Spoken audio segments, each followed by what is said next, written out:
we're going to start our works, but knowing that we have had about 50-minute delay based upon the agenda that we have. So all our panelists are not yet here for this morning, but we are pleased to receive some of them. We're going to start with those who are present here, while the others join us as soon as possible. I was reminded yesterday, this morning, and the topics of the first panel is emerging sector, new jobs and sectors transformation, lever for the professional insertion and for the informal sector. The moderator is Thierry, consultant WAPES, who is seated, and the panelist. The first one is Mr. Alpha Amadou Bailo BALDE, that I would like you to applaud, because since the beginning he is supporting us. Thanks, Mr. BALDE, for the support. And he is in charge of the strategy bureau of in the Ministry of Environment and Sustainable Development in Guinea. And then after Mr. BALDE, the second panelist, Mr. Oumar CONDE. Oumar CONDE is here. Mr. Oumar CONDE is responsible in charge of production at the Ministry of Agriculture in the Republic of Guinea. His communication will be on the valorization of organic materials for agriculture. And the third panelist that we are expecting to join us, Mr. Sory CAMARA, President of the Federation of Waste Managers in the Republic of Guinea. His communication will be focused on the entrepreneurships for the green economy. And finally, the last panelist on this list is Mamoudou DIAKATE, legal advisor at the National Office of Tourisme in Guinea. The topic is sustainable tourism. So, ladies and gentlemen, these are the four first panelists of the day. Mr. Thierry, Mr. Moderator, I give you the floor. Thank you.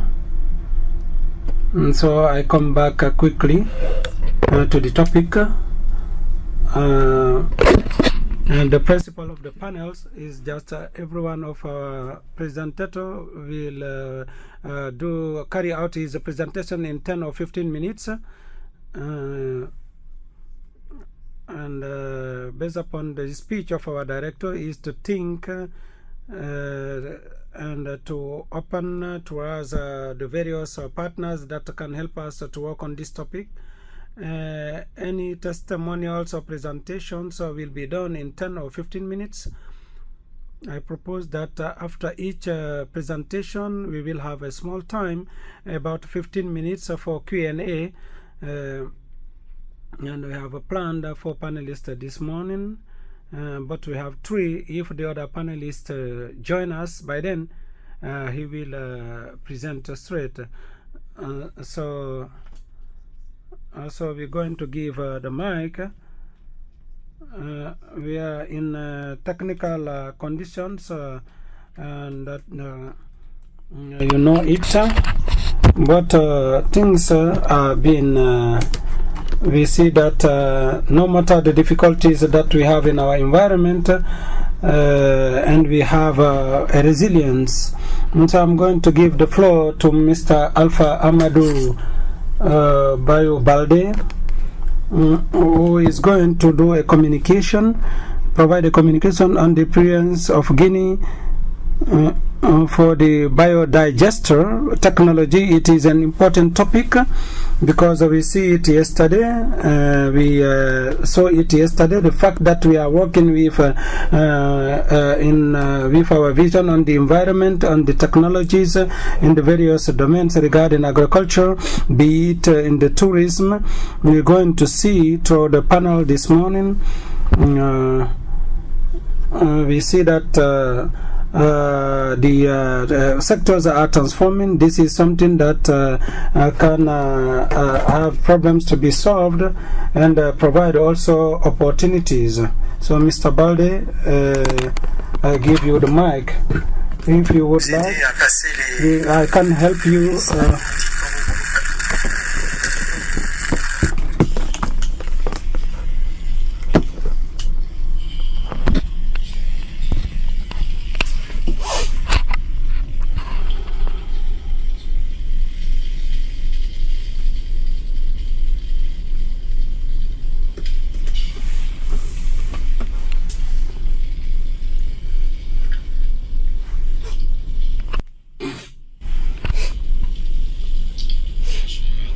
Morning, everybody. Morning, everybody. I would like really, before starting, thank the organizers and thank all our all the teams that have come from the other countries, and wish them welcome. All the Guinea population, the government, and the organizers were worried yesterday if a foreigner was not impacted during this unfortunate event.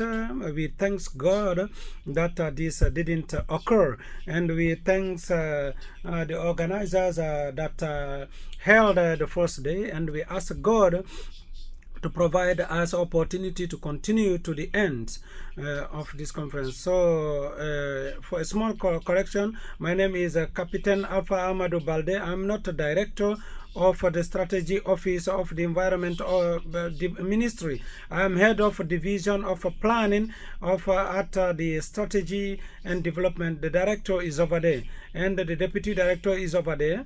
I am a chief of service. I just wanted to make that correction before starting. The topic, my presentation will focus on the experience of Guinea in the popularization of the biodigester, communication of the National Agency for the promotion of the biodigester technology. And we have the introduction, presentation of the technology and its advantages, and the challenges, the advantages of the biodigester, the actions planned by the National Agency for its spread, and the conclusions. So regarding the introduction, this project is for the development of green jobs for the popularization of the biodigester. Based upon the ILO reports, the 21st century has two major challenges: prevent the climate change and the degradation of environment, ensure the recent jobs for everybody. The green jobs can simultaneously face meet these two challenges. So this potential is high in the developing countries.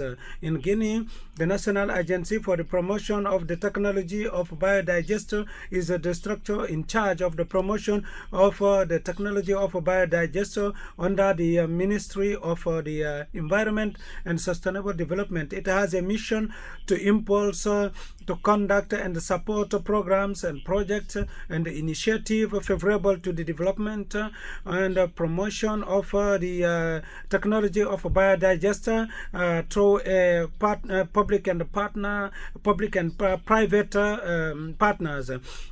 This structure is the pilot project creation of market for the use of the biogas in Guinea, initiated by the Guinea government.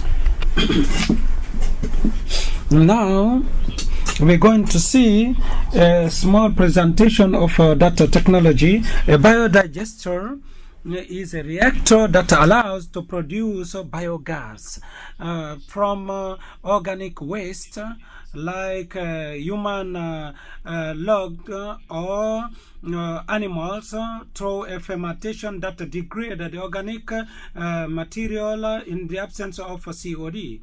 The biogas produced is composed of methane, carbonic gas, water, azote, oxygen, and sulfurous hydrogen. Now we're going to see the various parts of a biodigester. I am very happy that our guys from Burkina Faso and Mali are among us. This tool, which is not foreign to them, we're going to see the various parts of the biodigester. The biodigester has 6 main parts. It's the entry, or where the second part is the digester that contains the digestion area, and the third part is the dome, the stockage area of the gas. The fourth part is the outgoing source, where the cow log comes out, and also the last part is the compost canals. So these are this is the technology of the biodigester. As we have just said, the 6 parts are the following.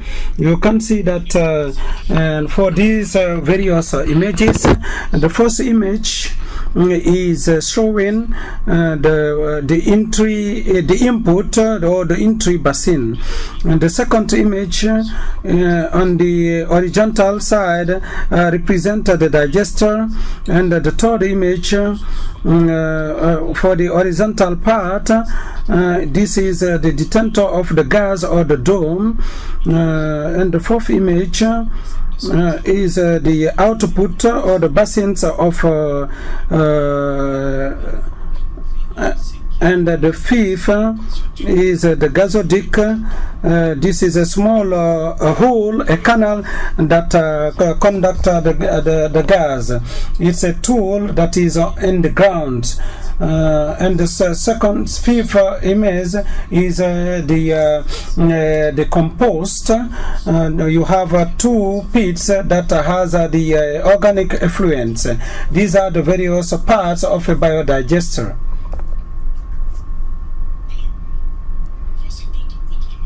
We have other images. The parts, you have a lady in the middle that is preparing with the gas, where she has the 2 you have the 2 it is mixing the cow dung with the furnace. You have the first part of the mixing. You will understand that this is the first step. Another result is the light. You have a light bulb that is lit. This is a result of the biodigester. We said that the rest of the cow dung are used in the vegetable gardens, in the farming lands. A man standing up with a biodigester DT, which is a semi-industrial. The first format of the biodigester is the household one, the domestic one. We have a semi-industrial, which is which is bigger, which has also other parts. What is the achievement? It covers the 33 prefectures over 33. 135 rural communes, 85% of the national territories, with the following results. First of all, the project has installed 1,415 and 2 industrial biodigester and 7,600 people that have access to the gas. 48 megawatt generated created 36,000 tons of gas, 52,000 tons of and hectares of land, and also 2 fishing ponds. And this has created 205 employment created, 222 masons and 7 supervisors for the control of certification of the biodigester. What are the challenges to be met? First of all, is to reinforce the capacity of the actors using the biodigester, and also thirdly, the creation of an environment for the development of the market for selling the biodigester. So now we're going to see the advantage in terms of production of clean energy and management of waste, and the benefit for the communities. The advantages of biodigestion of 6 meter cube, reduction of the greenhouse gas, 6 tons of COD per year, by the substitution of wood fire by the biogas, the preservation of 0.3% of forest per year by the use of biogas in replacement of the firewood, and the production of 60 tons of compost per year from the effluent, the improvement of the health of women and young girls by reduction to exposed to smokes. There is also the empowerment of women and girls through time winning regarding the search of firewood, and also reduction of waste, domestic waste, the improvement of the financial capacity, improvement of the financial capacity of households through putting in place and adapted funding for the household, the use of the effluent, compost for agriculture, and as also feed for fish, and also the margin of masons and breeders, and also the penalization of achievements. When I come back, these are the advantages of the biodigester of 6 meter cubes. Now, what the National Agency of the Technology for the Promotion of the Biodigester has planned for the promotion of these the actions is the penalization for the follow-up of the operation of the biodigester, and also the capacity building of households for the maintenance for the biodigester, and the use of effluents, the sensitization of rural communities for the advantages of the biodigester, and the adoption of the technology, the continuation of building the biodigester and the semi-industrial to respond to the households of the demands of households, and to have partnership with the partners in West Africa, and the mobilization of internal and external, the improvement of the governance for the biodigester. These are the actions that are planned by this agency in order to pursue in the coming days. So in terms of conclusion, we have to retain that the biogas plays an important role in the management of natural resources by contributing to the reduction of waste and the production of renewable energies and the preservation of non-renewable resources. Its use, intelligent use, can contribute to a balanced, sustainable balance for the use of planet resources. The use of biodigester contribute to the promotion of green economy and green jobs for the public services and private services. I thank you for your kind attention.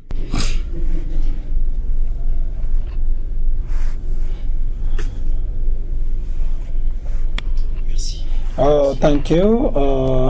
Thank you for this brief presentation, which is very interesting. The technical aspect, we can see the impacts regarding the creation of jobs.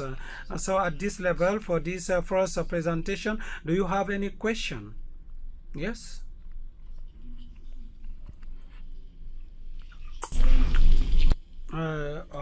Take the mic, please.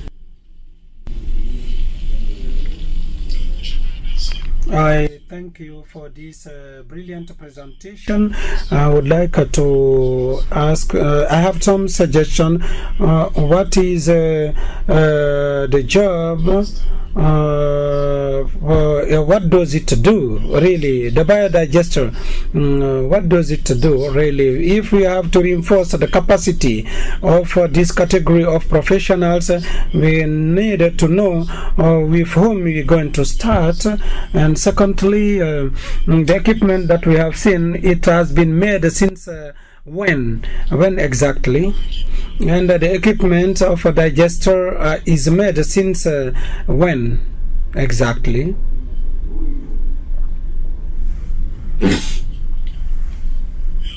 And in terms of its popularization, is it sufficiently popularized? Because the issue is the person that use, they do comparison. Have you tested this project? I find it this is very interesting, but I would like to tell me in Central Africa, if we would like to launch this kind of action, we have to know what are the persons that can use this and how we can reinforce their capacity, and if I thank you for your attention.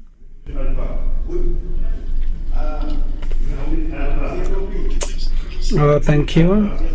Thank you for the presentation. That was very interesting. My question is related to the cost. In order to put in place a biodigester, how much is it to put in place a biodigester? For the cost, I would like to be enlightened. The industrial cost and semi-industrial, because we have noticed that there are two types of biodigester. Thank you. Thank you for this brilliant presentation. In reality, we know that we have the compost that is made through the family units, where we have individuals that produce compost and for personal use. For the biodigester, I would like to know what is the minimum length of a unit of production, because we see that we have some materials to be produced, installations to be supplied. It's not the element we need to have a unit of production, because it is a production unit. Regarding the supply of input, how does it work? Because we need to have all of the organic waste that you have talked about, and in insufficient number in order to make the unit operational. I would like to know what are the strategies that you have set up. Thank you.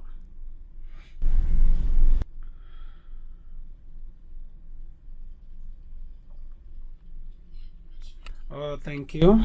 I would like also to say the same thing with and congratulate the presenter, Mr. Alpha, who surprised me a bit. I would like to understand a biodigester, it creates how many jobs?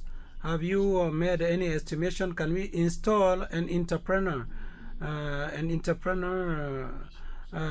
Can we is to understand the relation of your agency and the AGIP. Thank you.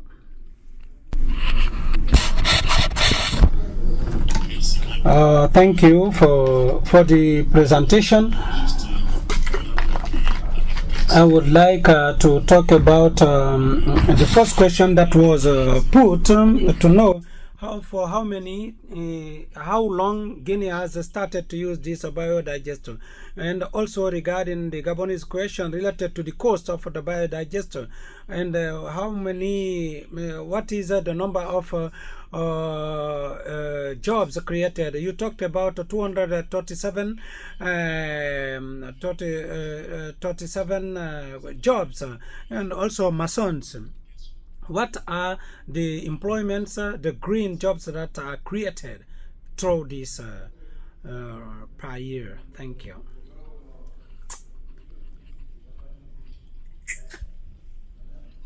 Money and congratulations to the presenter. My name is Marie from Chad. It's good you have presented, you have understood, but apparently the process of trading for someone who is renting would like to use the biogas, how the person can benefit from this, because it takes time, it takes spaces for someone who is renting a house where he lives.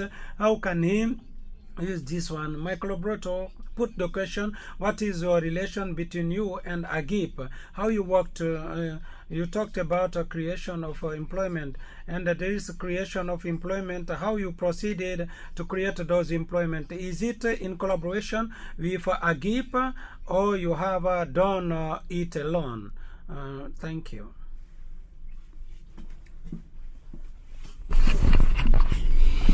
No, thank you, and thank you for the presentation. That was clear, and some of my questions that have been already put to you, but I would like to talk about the raw materials, because we are in a peri-urban and rural area. We're talking about the cow dung and human excrement. Is it animals excrement or human excrement? In Gabon, the cow sector is not existing almost. Is it to collect human excrement that can help to in which zone? In urban area, it is very delicate. Thank you.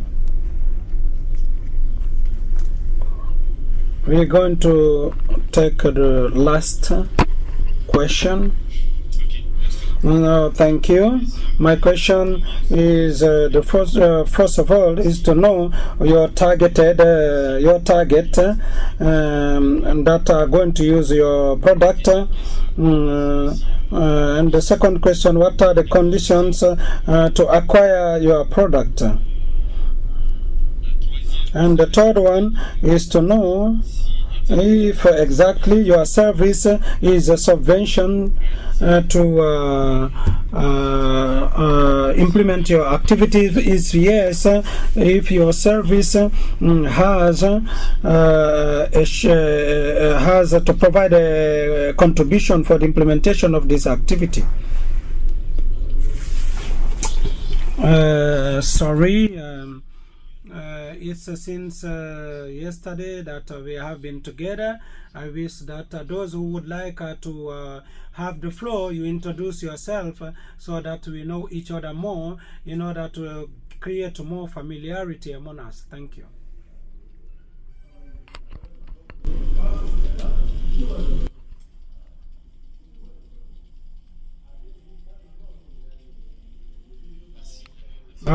Thank you. Thanks, everybody. I would like Mr. With your permission, to present Mr. Su, who is an executive at the National Agency for the Popularization of the Biodigester. He is with me. He is going to have the floor to respond to some questions. I would like that he sits beside me here so that we can exchange. So I'm going to respond to some questions. Mr. So, after his presentation, will respond to the remaining questions. As we said, the biodigester is a tool that our guys from Gabon, Central Africa, Burkina Faso, Malians have experience with. And we really delighted. They are part of the persons that have trained the Guinean staff, people that have undergone the training on the biodigester in Guinea. We are very delighted for all this. That's why at the beginning we are happy that these guys are in this room. We were expecting it's just I'm going to try to respond to two questions, and I give the floor to my colleague. It's a question that has been put 3 times: the relation between the agency and AGIP. 3 persons put the same question. I would like to say at this level that the National Agency for the Promotion of the Biodigester Technology has been created in 2022. It was a service under the Ministry of Environment. In 2022, after the army took power, this service has been put as an APA. AGIP is also an APA. It's an agency that was a service under the Ministry of the Professional, the Ministry of Education and Professional Studies, and it has been created as an APA. So the Ministry of the Technical Training and Professional Training and Employment has the obligation to generate and create jobs, but the ministry doesn't have the capacity to employ, of employability. It's the Ministry of Public Services with the Ministry of Finance that employ. But in an indirect way, the Ministry of Technical Education can create employment through the private sector. The Ministry of Environment, while this agency was a service under the department, there is a project that we call biogas that has been institutionalized within the department. The project lasted for 5 years. Through the implementation of that project, there have been employment that have been created. And these are employment jobs that are informal, because these are private jobs. In order to build a biodigester, we need to have masons. To build a biodigester, we need to have those who are collecting and also these produce the use of this biodigester produce jobs. If the agency was created while this project was existing, the relation could be more fruitful between the project of biogas at that time and AGIP. It's from there that these two services has been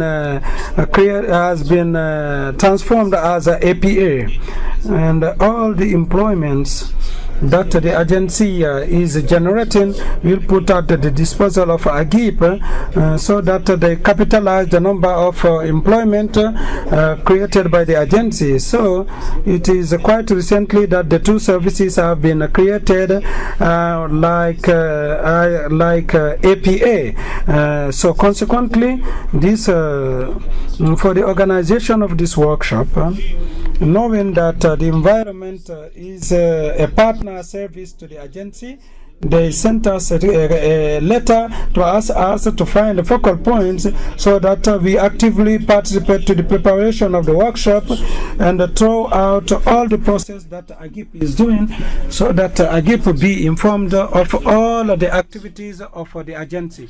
This is the collaboration that is that has started. These were separate services, but now we have the relation has started to be here, and this relation will continue. This was just to respond to the question that has been put by 3 participants. We also talked about the raw material, the excrement. I just assure you that the raw materials for the operation of the biodigester is the cow dung, the pork dung, and for animal excrements is the raw material. It's Burkinabe trainers that told us for a biodigester to be operational in a rural area, the household must have at least 12 heads of cows in order to allow the household to feed the biodigester. It can be a lapses of lapses to talk about human excrement, but it is difficult to take it to use it with the biodigester. Scientifically, we know that human excrement has gas, but the gas that we need is from the cow dung, and also for the birds and the pork. So I give the floor to my colleague who will continue with the remaining questions. When we finish and we do not touch all the questions, you can remind us. If we are not if we are not able to respond, we will give the question to the floor to the Burkinabe team to respond. I thank you all. You have been trained by Burkina Faso in 2016, the construction of the 6 cubic meter. For the raw materials, I would like to talk about it. I think that there is a misunderstanding. For now, we use the cow dung. It depends on the zone.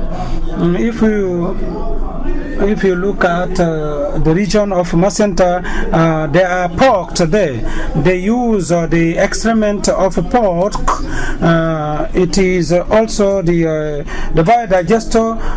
It's not only the cow dung that we use for the biodigester. In the Upper Guinea region, it's the cow dung that is used. There is a part that even the waste from palm oil extraction, we have one in Kukude. I was sent to mission with a Hollandese Netherlands expert in order to assess the energy needs of that farm. It depends on the availability of the raw material. I spent 7 days there to assess the available cow dung by day. They have a plant for the extraction of palm oil, and so it's in a relation, and it produces so they have dimensioned the biodigester. So in Guinea we use cow dung, and also the excrement of pork, and also the chickens, and I'm going to come back to the human excrement. We have looked at, we would like to expand the biodigester. In the school campus, we have school canteens. We can connect directly the toilet. Instead to say that you're going to use this, but we separate. We know that there are some detergents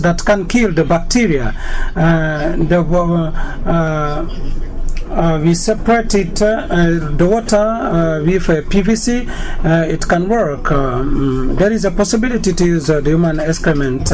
We are here to look at if we can do it. It is possible to do with human excrement. Of all the others, with the wastewater for the extraction of the palm oil, the cow dung, and also excrement from the birds. The cost of a biodigester, someone asked in this room if really we participate. Yes.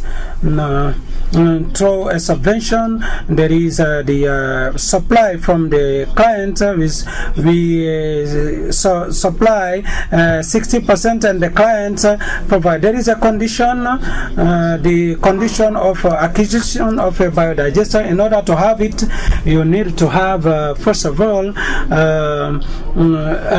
the livestock. We need to have the raw material. So you're not going to build a biodigester at home while you do not have pork or birds or cows. This is the condition. This is part of the condition for having a biodigester. You need to have the raw materials, because the biodigester operates with these raw materials. For the 6 cubic meter can produce gas daily. The cost as to date is 8,500,000. It depends on the zone. If you look at Bailo prefecture, the biodigester will cost more than the one who is in Koya. Yes, Guinea franc. The cost is in Guinea franc. 8,500,000 Guinea franc. Before the cost was 7,500,000, because the cost really varies based upon the zones. A bag of cement, for instance, I come back to the equipment, because there is a question related to the equipment. Related to the equipment, the cost is 8,500,000. It can vary. It can vary. You know that the cost of a biodigester, technically speaking, when we say for you to have a biodigester at your household, you need to have 12 heads of cows at your households. So this is beyond 8 million. If you take the cost, he talked about the provision of the beneficiary and also the supply of. If we assess the cost of 12 head of cows, and we ask him to purchase 5 bags of cement and gravel, a load of gravel and sand, this cost will be about 15 million. If you look at the materials that the project will bring, we can move from 50 to 60 million. That's why the households must do a part, and the promoter will take care of a part of the funding. So I do not want, when we do not have reliable data, I do not want us to argue on it. I would like us to respond to the various questions. I would like to come back to it. The cost is not related to the length or the livestock. In order to have a biodigester of 6 cubic meter, you need to have 6 head of cows. For the raw materials, we have a sample that we send to a lab to look at the parameters and the potential of the biogas, and then we study we assess the raw materials. We can have 12 heads, and you have to do, you send the aggregate, and for the brick making, we will send the mason that who will come in order to make the bricks. and the length is related in relation of the length of the biodigester. And let's come back to the equipment. In this case, we use imported equipment. For instance, if we look at the one that the lamp come from China, and these are local. The remaining ones are local. The PVC, all this we can find it with Guinea artisans for making those furnaces. We have equipments that we import. Like the lamp.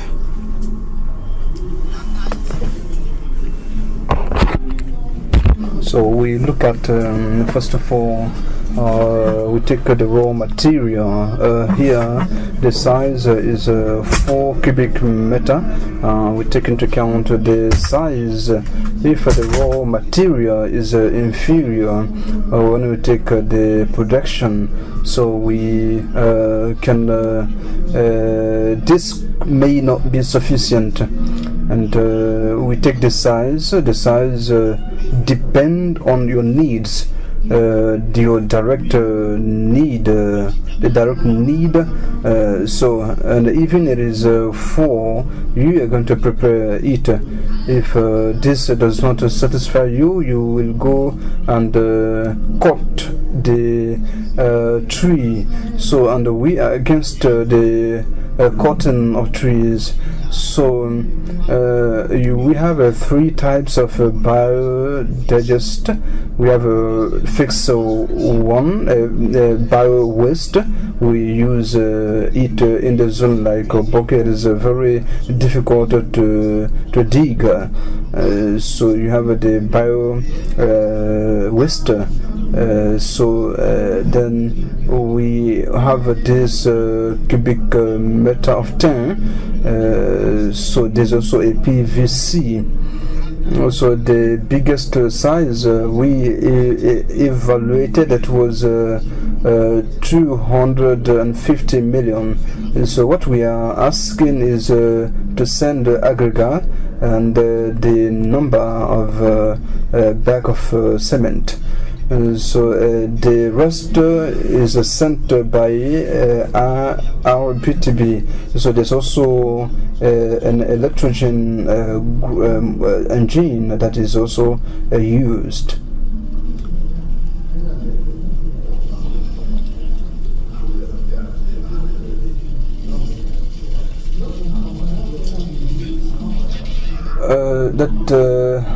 When we take the entrance, the equipment, some are saying that we are using this when we take, for instance, those who are already contacted.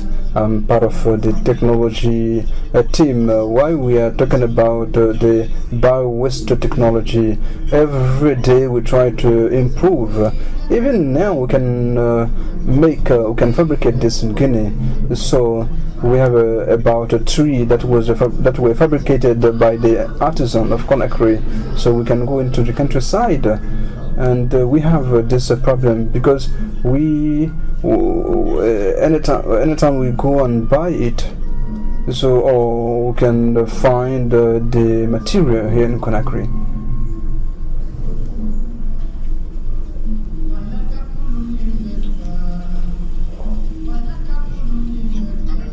So when it comes to the history of it, we have some internship cases, but I tried to check it in the folders, in the files, as this started since 1993 in Tangama in Guinea and the University of Farana.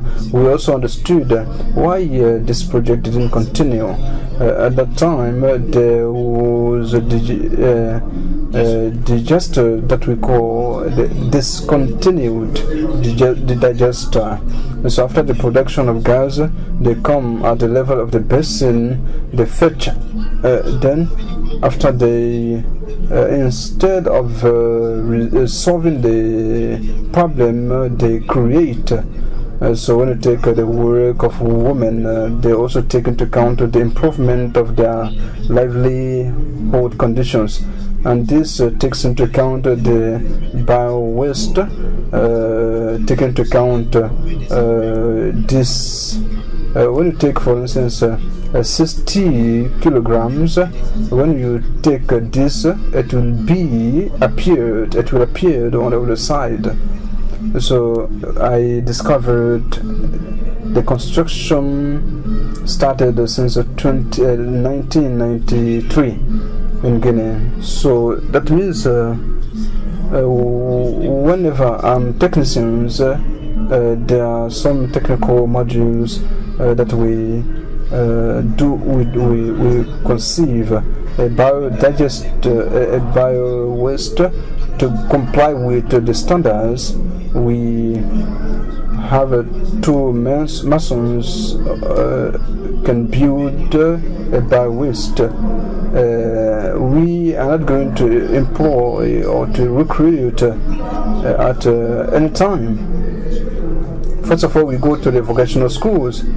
There's a plan for this bio waste. Then you are trained, and we tell you what to do.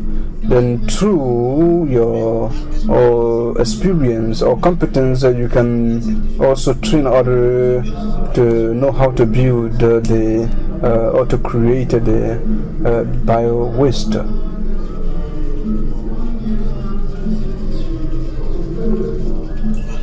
When it comes to the compost, what we can see here, we have some beneficiaries that are here working with us. When it comes to feeding fish and chickens, and our director, I think this is an opportunity for us to meet with the Ministry of Agriculture, and we have some compost that we use. So as we will say that we are going to give some biodigester. So this is the problem of compost. This is the challenge that we need to overcome. I would like to come back on this question that was not raised. A lady asked about the green jobs that are generated through what was said. So I would like to say the effect we are looking for is to have more employment or more jobs and the employability. So the project that we went through right now, it was put in place. It was implemented. During the implementation, there were 1,140 biodigesters that were implemented. So it generated 237 direct employment created. There were also 200 that were created, and this biodigester, this figure were taken into account. The experience, when we acquire, we capitalize the good deeds of the project. This contributes to the improvement of the agency's activity. So how to improve this and how to generate employment? If the agency is applying these attributions, then there will be creations of job. The figures are connected with a project that was closed. So the project that implemented these activities became an agency. So when you take each biodigester, there will be, as we know, each service is compared to have a yearly product, what we create during the year. This was about a question on the green job generated. So someone also asked about the targeted people, is the rural community. Generally, the biodigester are installed in the rural community where we have the raw material. We have pork, chickens, poultry, and this is also to diminish or to the import. And when it comes to the funding, the project was funded by UNDP, and the implementation of this, there was a subvention that took into account all this. At that time, there's a national subvention that should come and let's say make progress at the level of the implementation of all these activities. Ladies and gentlemen, I think all the questions were, if I replied to all the questions, good. And now colleague from Burkina, from Mali, from Gabon, we are to enter disposal to improve this. I would like to add on employment.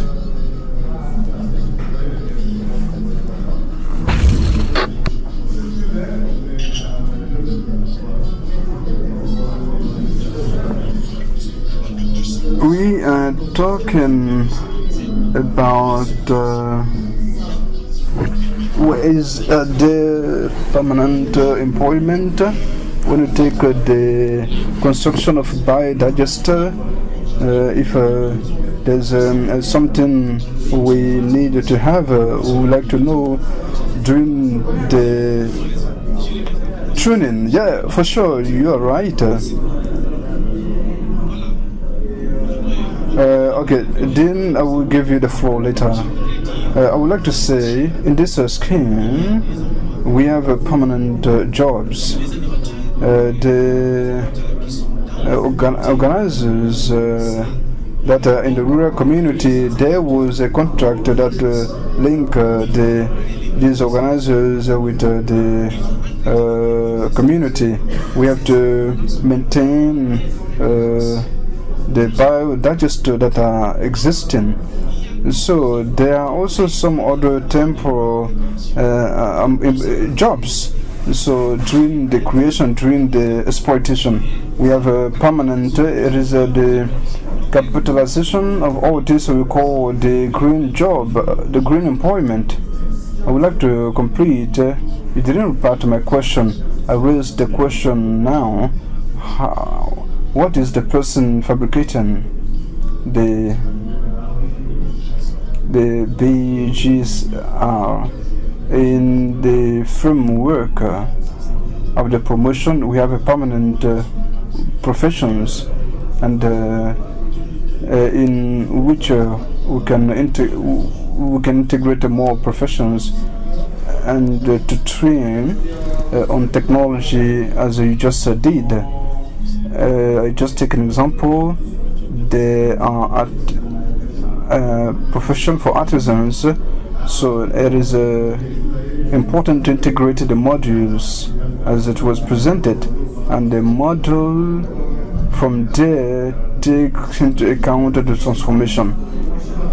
From what I said, we can train and develop the competence of some artisans. So we have to work with what exists. So we have to give them new modules of technology. Then I trained plenty or more people.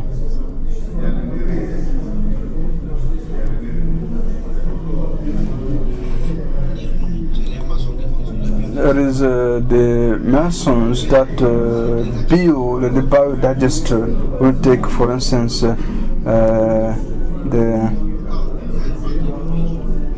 When I take the plumbers, we take into account the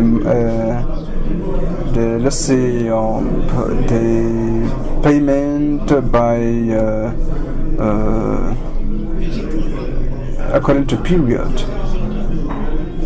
So we recruit youth for the consumption of biodigester. Rapidly, I would like to amend. Just take a look at this image. The fabrication of a biodigester is a chain. That is a process. There's a specialist that is here. There's the work of the masons. There's the work from artisans. That is followed and coordinated by a specialist during the construction of the data. For instance, the data for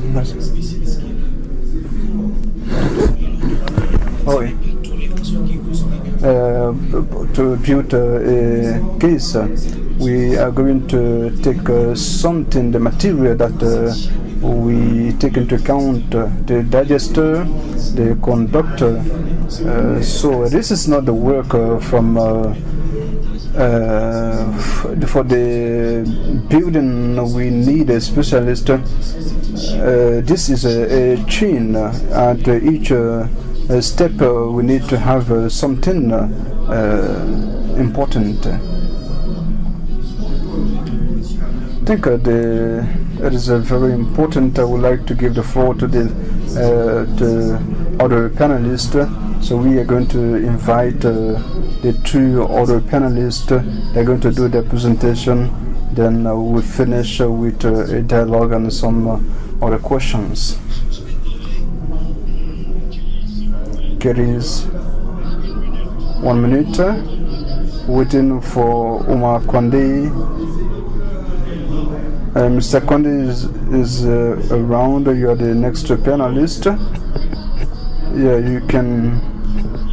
I would like to give some information, if you allow, Mr. the Moderator. Our conference has the honors to receive a high delegation from the Central African country, Republic, with Jean-Catherine. So is the directress at the Ministry of Employment, representing the minister at this conference. Join your hand for her. Madame Catherine is accompanied by Mr. Nonga Meshi Albert, Director in charge of training and council to orientation, in charge of the vocational schools, Mr. Manga. There's Mr. Lege Frank, Director of Studies and Planning for Employment. We have our colleague Sali.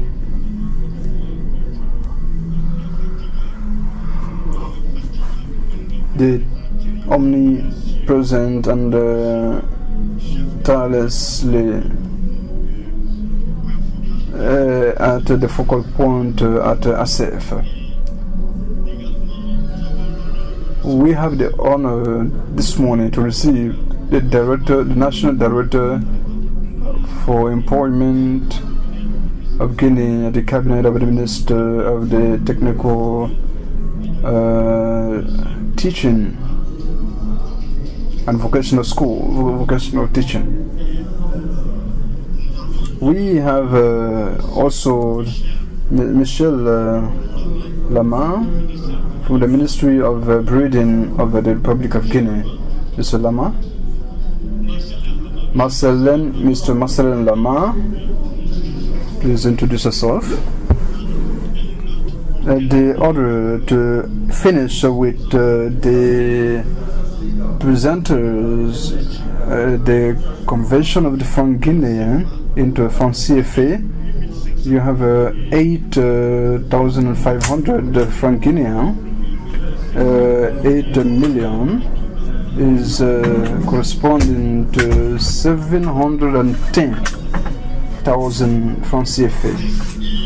So he said the technology, the measures that are taken into account. So when you are about to do the change or the conversion. Thank you very much, Mr. the Moderator. I am giving you back the floor.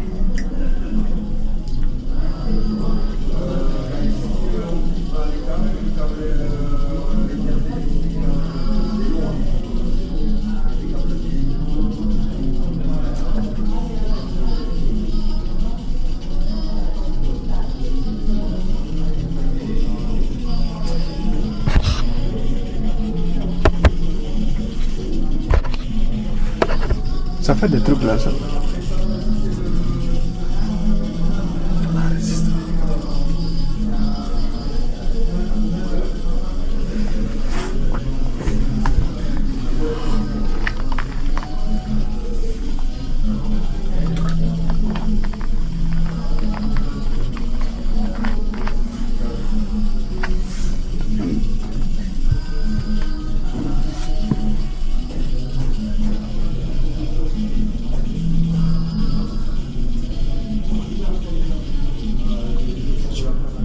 Good morning. I'm Oumar CONDE from the Ministry of Breeding and Agriculture. I have the honor to present to you a pilot project that is at the end of the pilot phase. Then we also we are doing everything possible to do the sustainability pronunciation of this. When we take the composting of this through agriculture, the context is taken into account. So each year the Guinean government is importing fertilizers. When we take the quality of our soil is in state of degradation.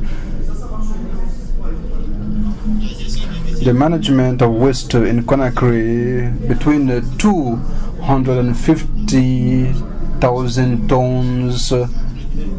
This is according to the statistic.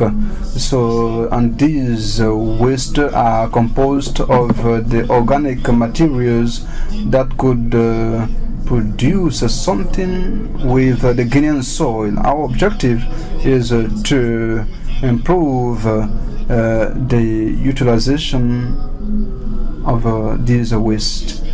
So the objective is to reduce the import of the fertilizer, improve the quality of Guinean agricultural soil in terms of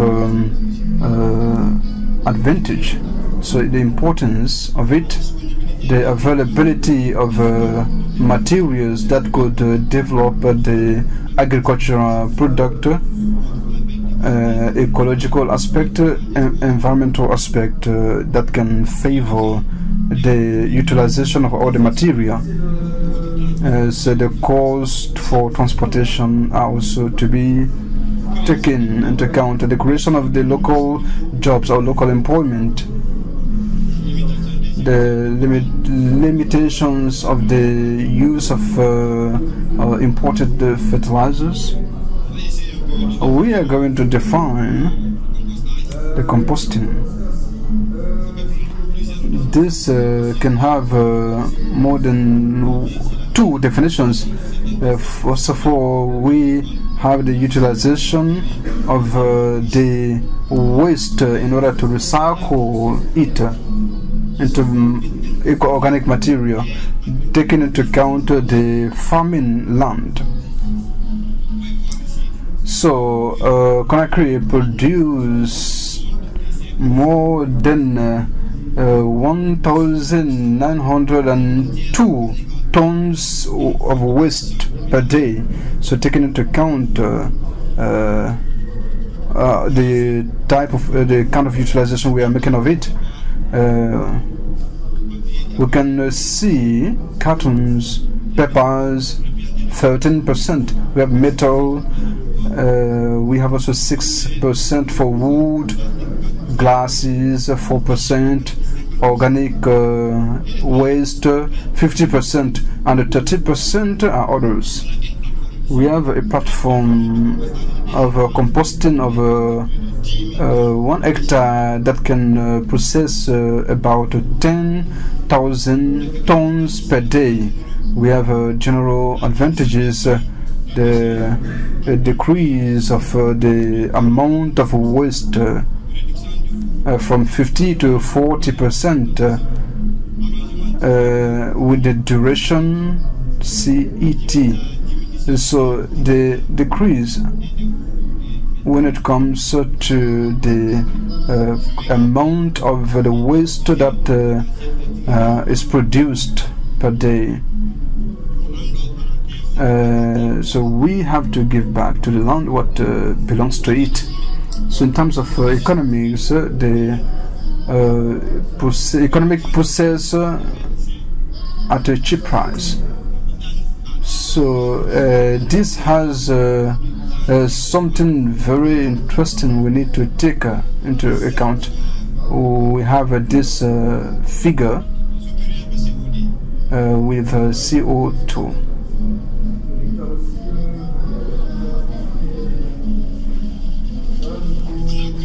We also have the advantage when it comes to create jobs. It creates more plenty employment. When it comes to the waste processing, the sensitization of the users, the reduction of the effect, the improvement of the livelihood conditions of the population, to reduce the green gas effect. We have methanogenes that contributes negatively when it comes to the climate change. We have some agronomical advantages. We have taken some sampling when it comes to the cultivation of bananas, pineapples. The importance when we take the organic material, the structure and the porosity of the land, the retention of water in the soil, the biodiversity. These are a few importance. It can go beyond this. Here we have tried to have an image of this process. You can see the selection zone, the transition zone. We have about 17 selection or triage zone. We are finalizing this process. At the level of the platform, we have also a tree that separate organic waste from other waste. We have a machine for that. We try to take into account the categorization of the waste. We have the compost in maturity, and there's also the weighing. We have some achievement when you take the technical feasibility of this. That is possible to have this study be carried out.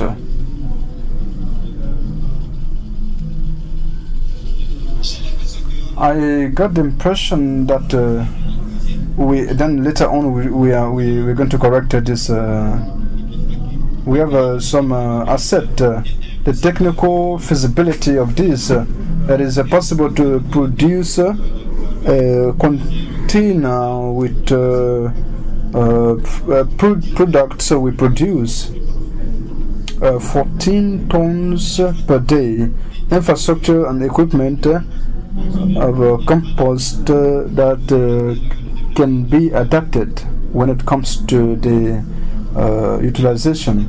The technical competence, one is the know-how. We need to take this into account, and also we need to have some studies of feasibility. We have some challenges. First is to secure the supply chain, taking into account the transfer zone. So with the various institutional aspect, the intersectorial aspect, absorb all these within a component to increase the productivity of the platforms. The challenge is when it comes to the pronunciation, to do everything possible to improve the conditions, support of the authority for the integration of the compost, the implementation of a platform that can take into account the various recommendations, challenges, difficulties. When it comes to this, we have an incitation to the use of the various type of fertilizer we are using.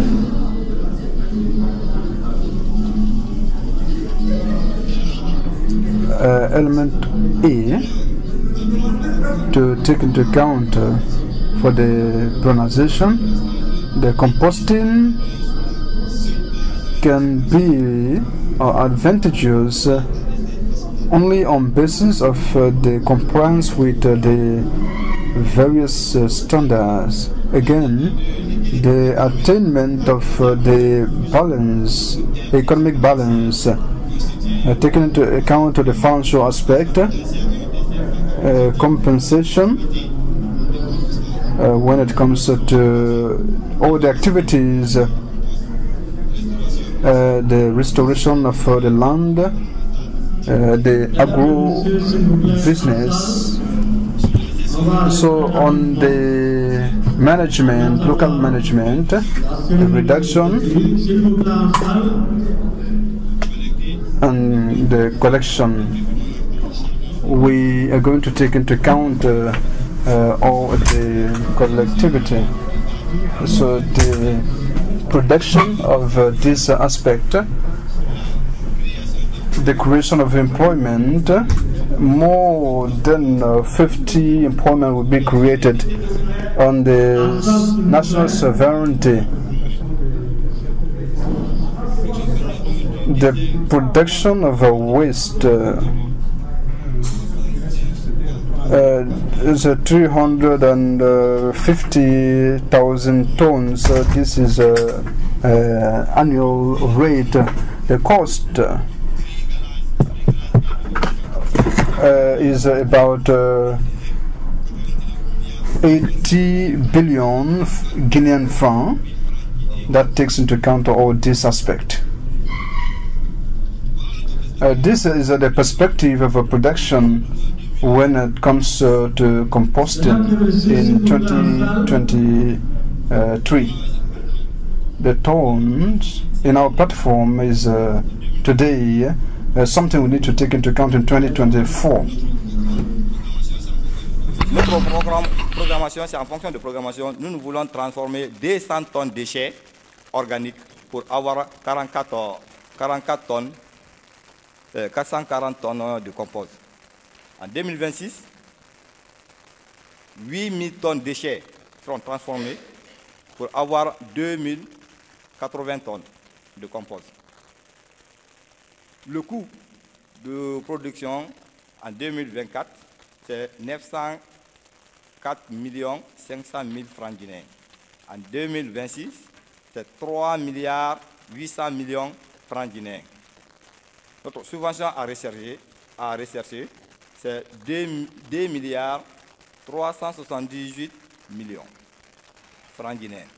Voilà en image ici notre décharge de compost qui est là.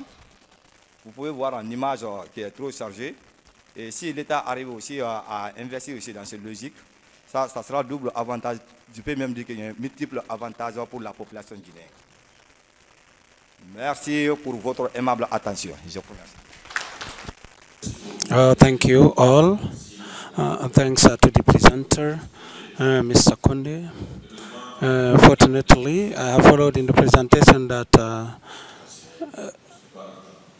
the compost is not profitable in terms of activity. It's if there is no additional activity to eat. I would like to know. He has already said what I wanted to say. I would like to know for the implementation of your project, what are the actors with whom you are working, and what is your relations with AGIP in terms of implementing this project.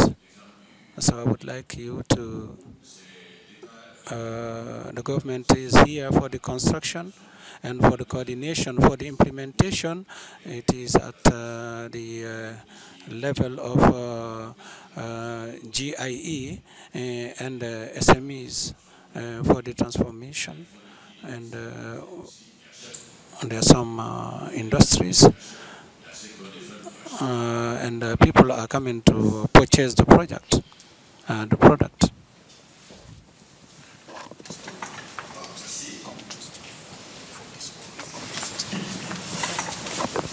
Thank you.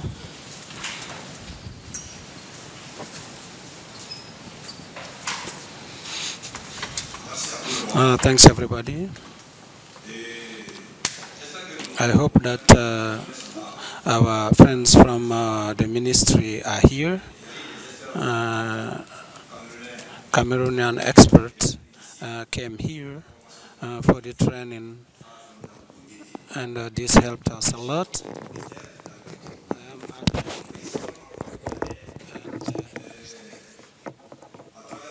And through his a project called the Sanitaville Proper in Guinea, under the funding of the European Union, and the consultant and the technician of Annabelle, all of them worked on that project.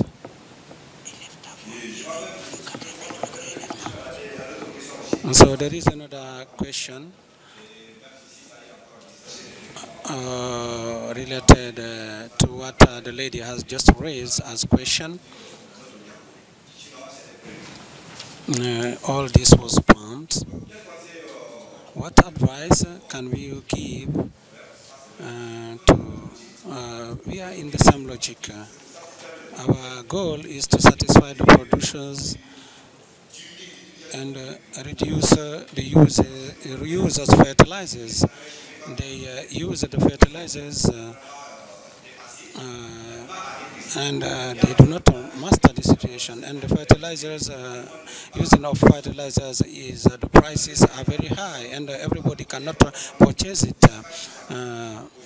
So today, if you go to the market, you can have pay the bag at 600,000 Guinea francs. We ask the government to reduce, even if it is 10% reduction. They reduce 10%, but now, as at 31st December, they are working with Innova, and how the government are going to reduce it in order to work with all these stakeholders, be it the organic materials, be it the waste. We are in the process of finding the best quality that our producers can use in order to have bioproducts. And so I hope that we are on this track, and the production can't be the same, but we are aiming the same goal.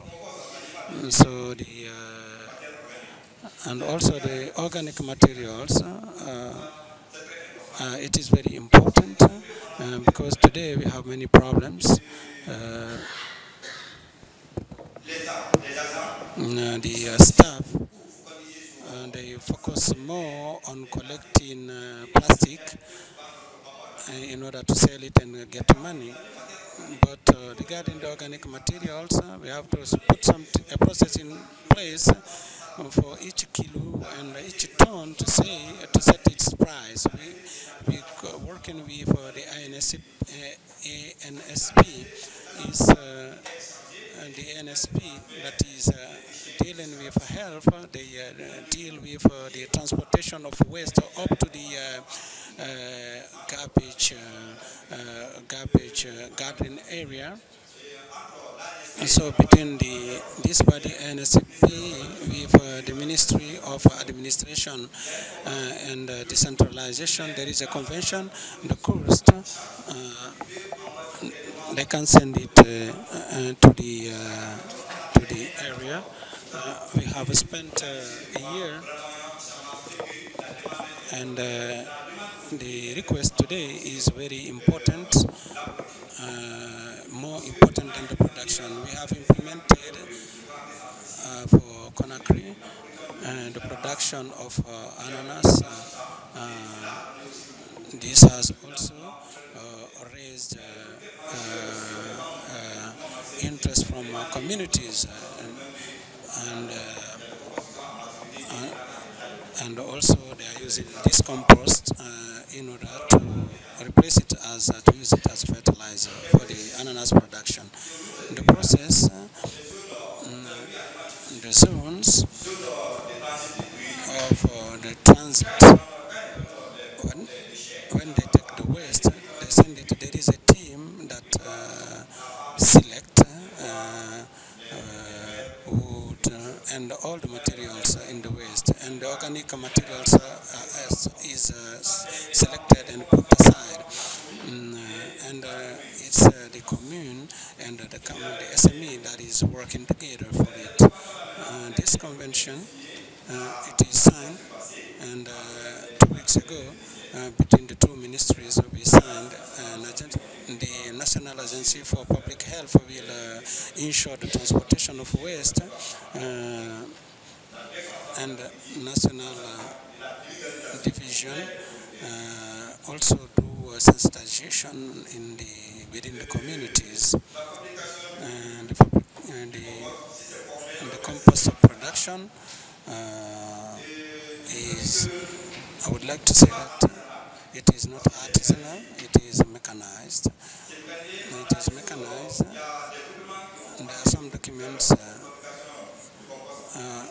for the production of compost because it is costly, it is very costly.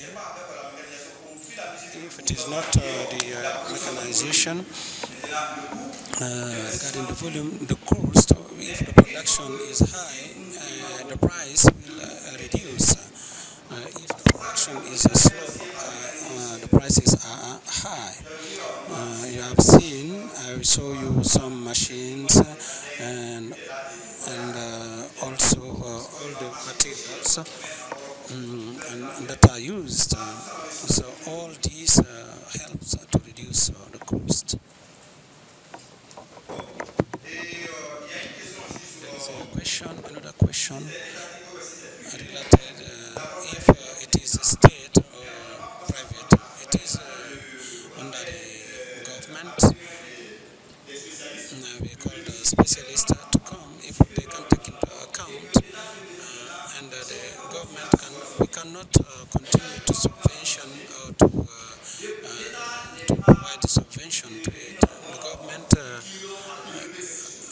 cannot develop it, but the government can invest and push the private sector to take care of the platform, but the government cannot continue subventioning it.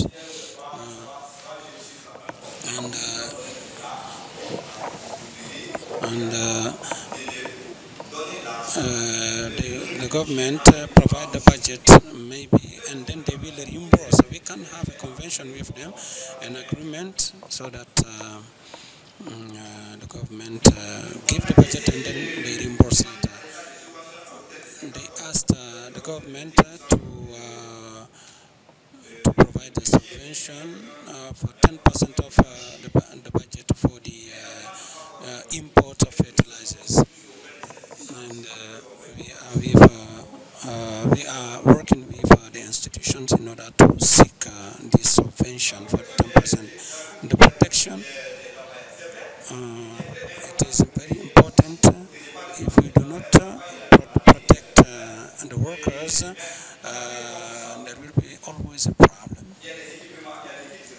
And we have a protection kit, PPE. Each staff has his PPE. They have those who can go and meet with the producers in their farmers, and they will who are the farmers that are using the compost, and also they are sensitized for the use of the compost, because today our platform, we would like to increase the number of platforms in Conakry and in the province in order to manage this project.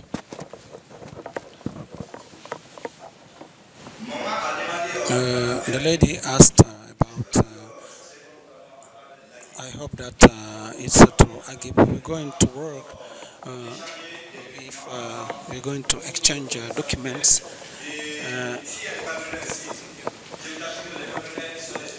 and we have Cameroonians, they are specialists, Togolese also are specialists, and Togolese are also specialists.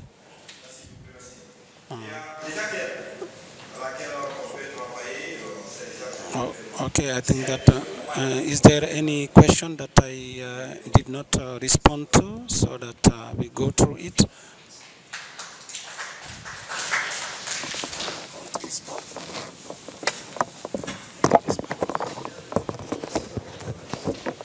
Thank you for this.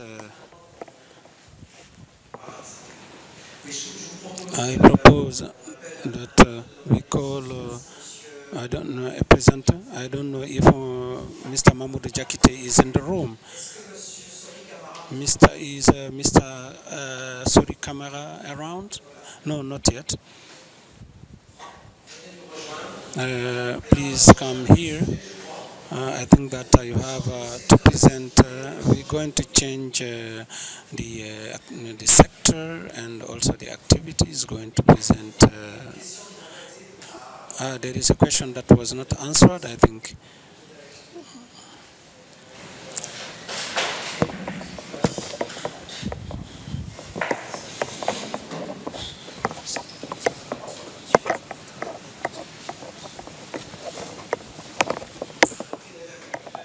What was the question that was not responded? Thank you.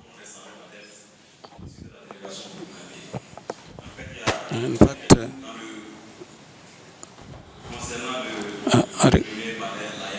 regarding the presentation, regarding the raw materials, there is something that is not the mechanization for the organic materials. They can produce papers, packages, and also these are raw materials that are used in order to make all this. And the technology progress help us to soften all this production for the management of products from cows. Now, so each country, in relation of its reality, can use a process that is related to its own country. Thank you for this precision. I would like Mr. Thierry, dear colleagues, there is an interconnection between the Ministry of Agriculture through the composting and making organic materials. The goal from our agency is there is a value chain that the agency has set for the development of value chain for the trading of organic materials in relation with the ambitions of the Ministry of Agriculture. If organic materials are produced, there is a policy, a strategy that has been elaborated for the valorization of these organics in relation of the identification and all the agricultural associations that will come in order to purchase those compost. It is also linked to the concern of my Gabonese friend. This will help to reduce the use of fertilizers. We can mitigate the use of fertilizers. We cannot the production of biofertilizers will be huge. We are going to value it in our farming land. I think that this is an ambition that the agency has set itself in relation with all this technology from the Ministry of Agriculture for the valorization of composting and organic materials. Thank you for the precision, and we thank you.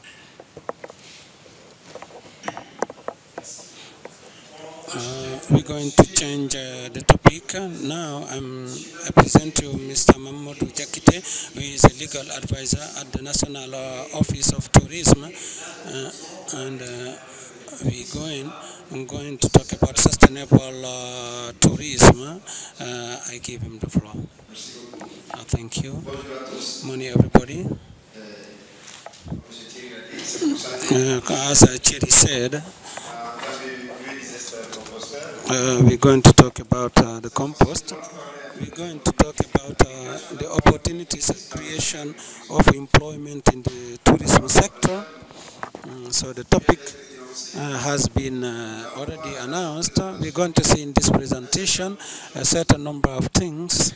The introduction, definition, constraints related to development for the tourism sector employment, and also the strategies of the government and our agency, and the sub-sectors that can be affected regarding the creation of employment in the tourism sector, and also the nature of supports.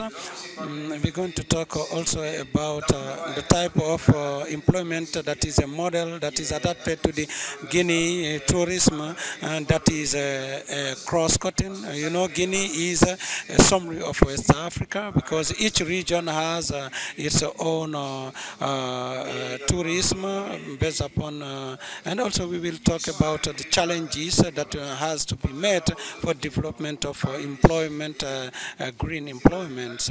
And we are in the projection. The tourism sector is developing, is progressing. We have not achieved we don't know what are the number of employments, and we're going to talk about the challenges and the measures to be taken, and then we will conclude. In order to go quickly, and the objective of this presentation, as I was saying, is to draw the attention of the public and of the government for the related to the potential for the job creation. This will help us to do this advocacy to the government and to the investors, so that we understand the potential for job creation in the tourism sector. And the tourism sector, the Guinean, we don't know the opportunity of tourism that exists around here. So sometimes it's foreign investors that comes in order to raise his mind. So my presentation is to sensitize the representative of the various ministries that are around this and our partners from other countries, and also the potential investors that would like to be interested to the Guinea tourism, so that we create in the future more employment in this sector. Now, Guinea is a Guinea that has natural and cultural riches that are exceptional. If you go to each region of Guinea, you have the impression that you are in a different country, and the culture and the natural resources, and you have a potential to be exploited. We can develop tourism, domestic tourism, so that Guineans discover their own country first and create many employments that will allow the government to reduce the level of unemployment that is increasing in the country. The tourism sector is progressing. We have welcomed 180,000 visitors, 120 in 2020, and 400,000 in 2022. So you find that we are progressing. In the coming years, the figure can reach 1 million of visitors. We need to have infrastructures that can, because the tourism sector is suffering. We would like to go to a particular site, but you have difficulties to find someone in place in the village who can present what you are coming to visit. And the work that we are doing consists of professionalizing the sector and creating in all the Guinea regions touristic guides for those who would like to discover the village, find corresponding guides in order to see what are the tourist interests in the various regions.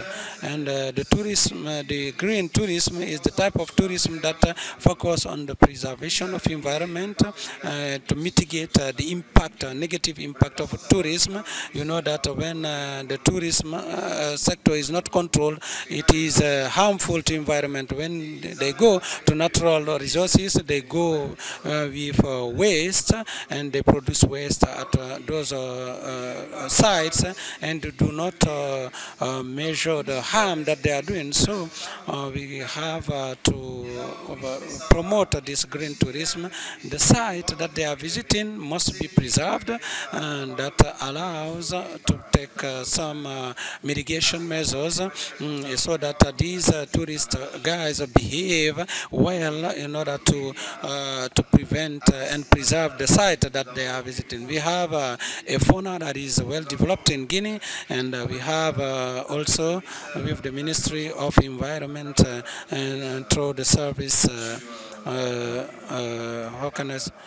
the national park, we have a potential to be exploited. If you go to Rwanda, for instance, in order to go to see the chimpanzees, you pay $1,000, and here we have a species that are only in Guinea. We are working on mechanism in order to value those species without also undermining their existence. If we do not act with responsibility, our tourism activity can harm the fauna. We are going to create many employments that are sustainable, that will contribute to the development of the country. So this green tourism is facing some constraints in order to be sustainable, because the mass tourism is different from the one that we are talking about. We would like to have a tourism that is responsible and that so that in 30, 40 years we want those sites to be visited again. So we have to take mitigation measures. We are going to do the optimum usage of the natural resources that are found on site, and respect the socio-cultural authenticity of the communities and also their traditional values. The goal is not to go and change their behavior and their culture. It's to go and live with them and understand what they are, what are the cultural aspects that they can share with, and also guarantee economic activities and the possibilities of employment. And these populations that are in these localities, they do not draw any profit from the tourism. They are compelled sometimes, they adopt a mechanism that can chase the tourism. If a tourist guy come, if he is harassed, he want to come back to that. But we have to sensitize the communities so that all the value chain provide profit to the communities. We can draw many. One single tourist guy who comes to the country will be an ambassador, and the national strategy that has been adopted today based upon the development plan of tourism is to make the tourism sustainable. So the ONT, as a public operator for the development of tourism, we focus our efforts for a tourism that respects the environment, the green tourism. If we opt for the sustainability, we as a public operator, we have to put in place this policy in the process of mitigating measures. If we take the region for the Lower Guinea, we have coast, we have you go to average Guinea, you have waterfalls and very beautiful forests, and you go to Upper Guinea, you have the cultural tourism, you have the Sosobala and everything. You go to the forest region, you have chimpanzees, you have the Monemba. So Guinea has everything is related to nature. So we are working.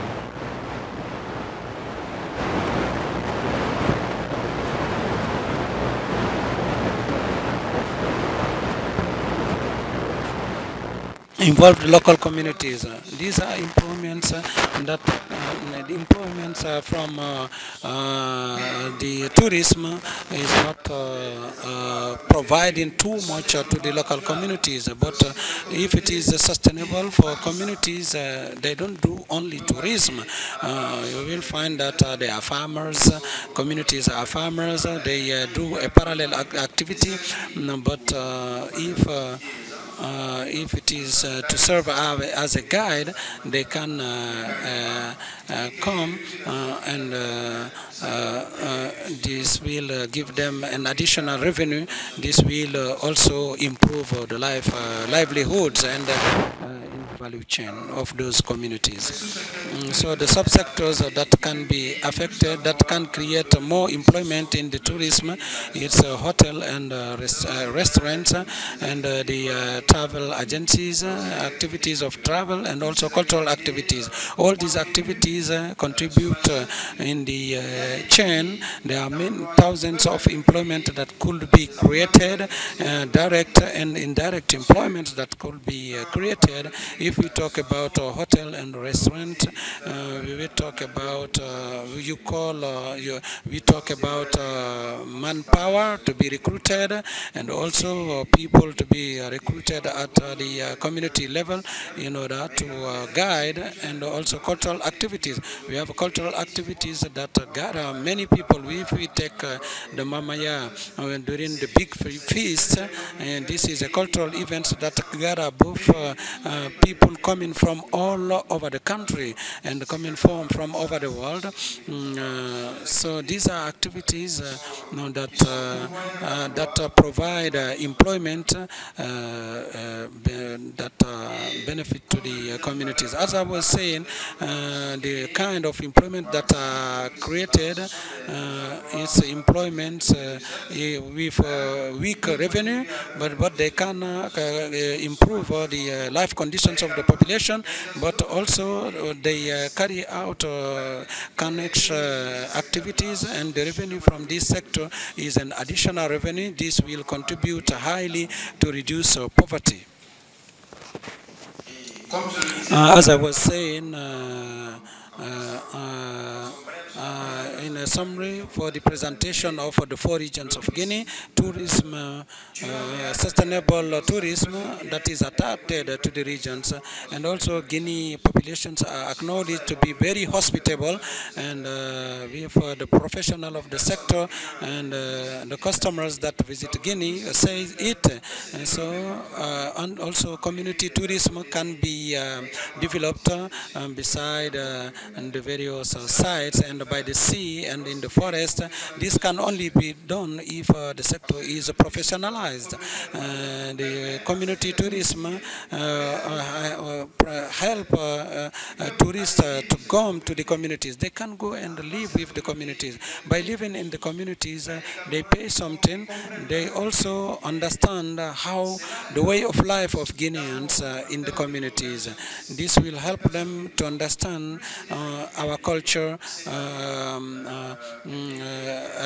Is someone who live in abroad. It's like he has left his own country.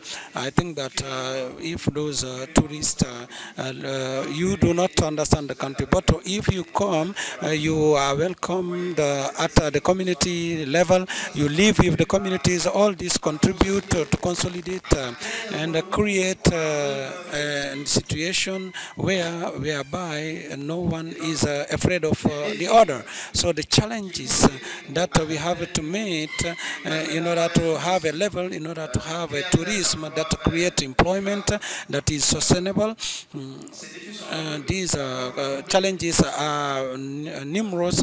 The poverty, one is the poverty of local population.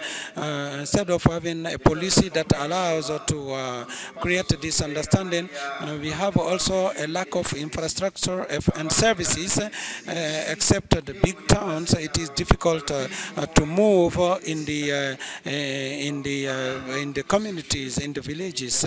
The structures that exist have difficulties. We have sites, but the policies defined have not helped to valorize those sites. If you take a site like Monimba, this is the species that you have there, they are not found. We have developed an aggressive progress to those. This could be something that will be profitable to local population if the community tourism is developed for Monimba. So this is a challenge to be met in order to see how to reinforce the tourism sector.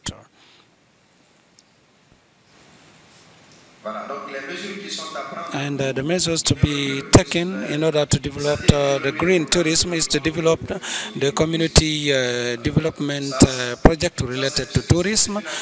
This is an activity that requires the intervention of all the segments of the government. We are in touch with the Ministry of Environment and Sustainable Development in order to see what are the common activities that we can carry out in order to manage the forest and to also to protect the environment. And also we need to have infrastructures on those sites, and like hotels and in towns and in the small towns, and also the restoration and also structures of welcoming structures that can ensure people and people to go to the various provinces. And also we have to reinforce the governance in order to create a reliable environment in order to attract investors. If we cannot attract investors, if they are afraid of what will happen the next day, all the government can do is to stabilize the country and then convince the investors. This is the domain that provide money. I think that how all these infrastructures are important for the population. There is a need that people, for them to go and do the tourism by visiting the coast, the beaches. These are structures that can create employment and also requires an investment. So it's on this note that I end my presentation with the hope that I have drawn your attention to the tourism sector. I will listen. I'm waiting for your questions. Thank you. Thank you. Another sector. It is in a relation. So we were talking about this morning is the emergence of these sustainable development goals. Step by step, the sector is progressing. This sector can create sustainable jobs. Can we have a few questions?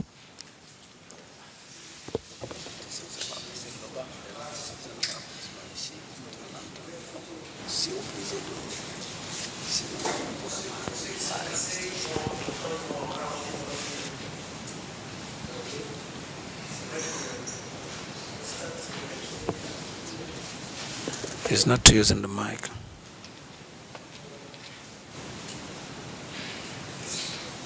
Question?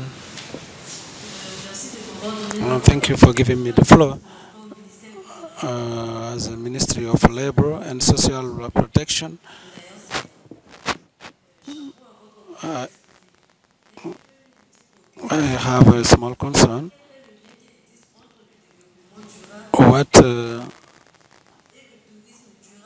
What is the link between the sustainable development and the sustainable development of the tourism sector?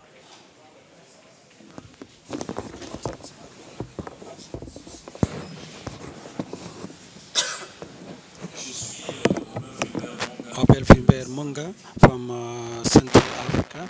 I would like to congratulate the two presentators. I see that as such because I think that many expectations are here. I would like to ask the three presenters to summarize the strategies in terms of job creation. You have presented it, but if there is a link with strategies, I would like you to summarize the strategies in so as to understand the three levels of intervention in the various sectors.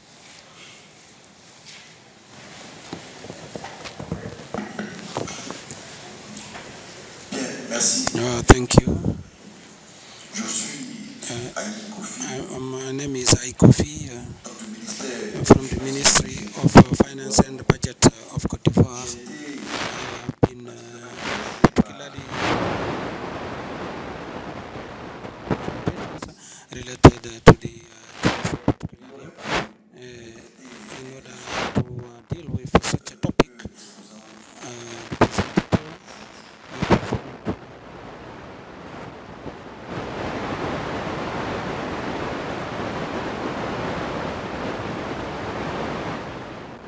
To show the touristic data because Guinea is because Guinea is culturally rich. I was also interested on the aspect of investment, because tourism, in order to be efficient, it needs investment both from the government and the private sector. I think that you have talked about it.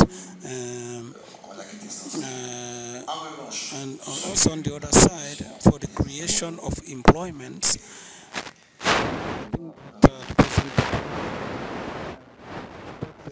about a classic aspect of the tourism, how the tourism, we don't know to whom this tourism sector profits, maybe the investors, but apart from the tourist guides, what the tourism sector provide to the communities, to the local populations. I haven't really seen it in your presentation clearly. So I would like you to talk about it. Thank you.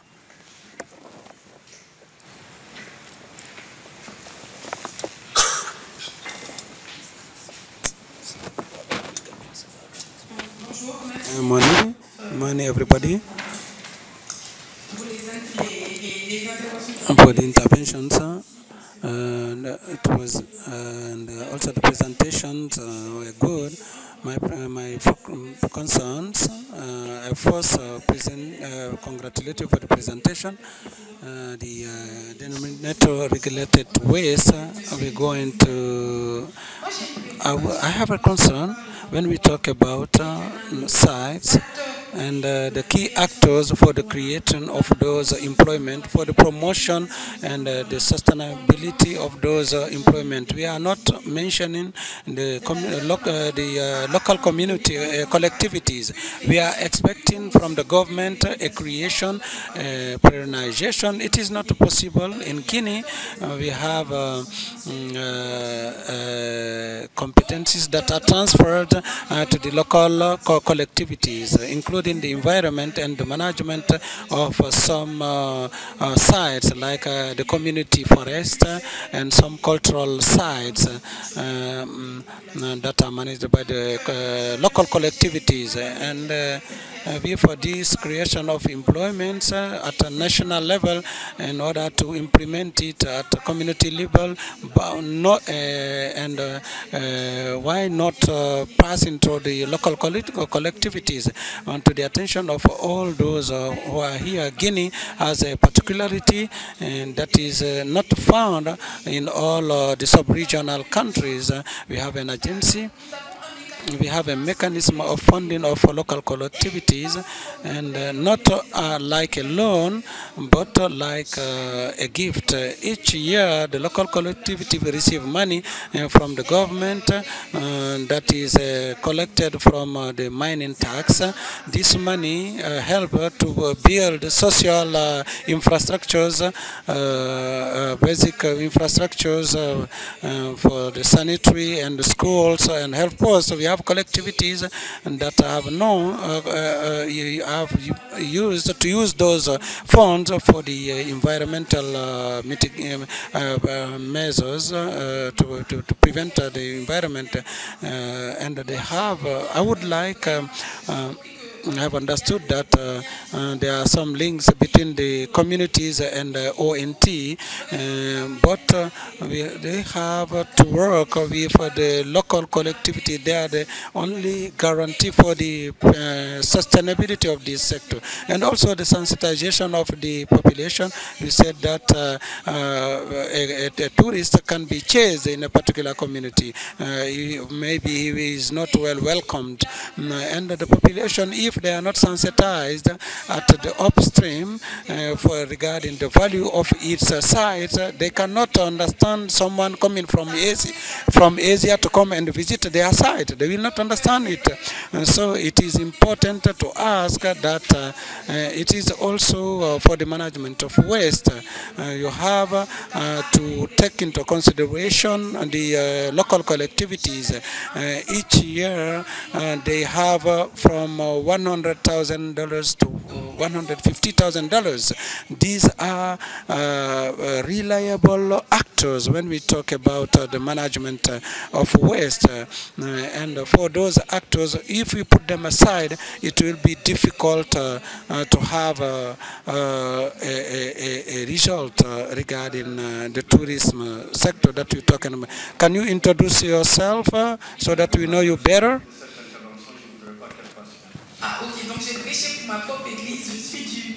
I'm from the Ministry of the Administration and Decentralization, Fatou, and a specialist of local development activities. Thank you. Mr. Peter Komoresk, coming from the DRC. My concern is towards our colleagues from Tourisme. You have made a presentation that I really applaud. A presentation of a profile, a very precise profile, but what are the significant progress in terms of figures of tourism and sustainable employment in Guinea?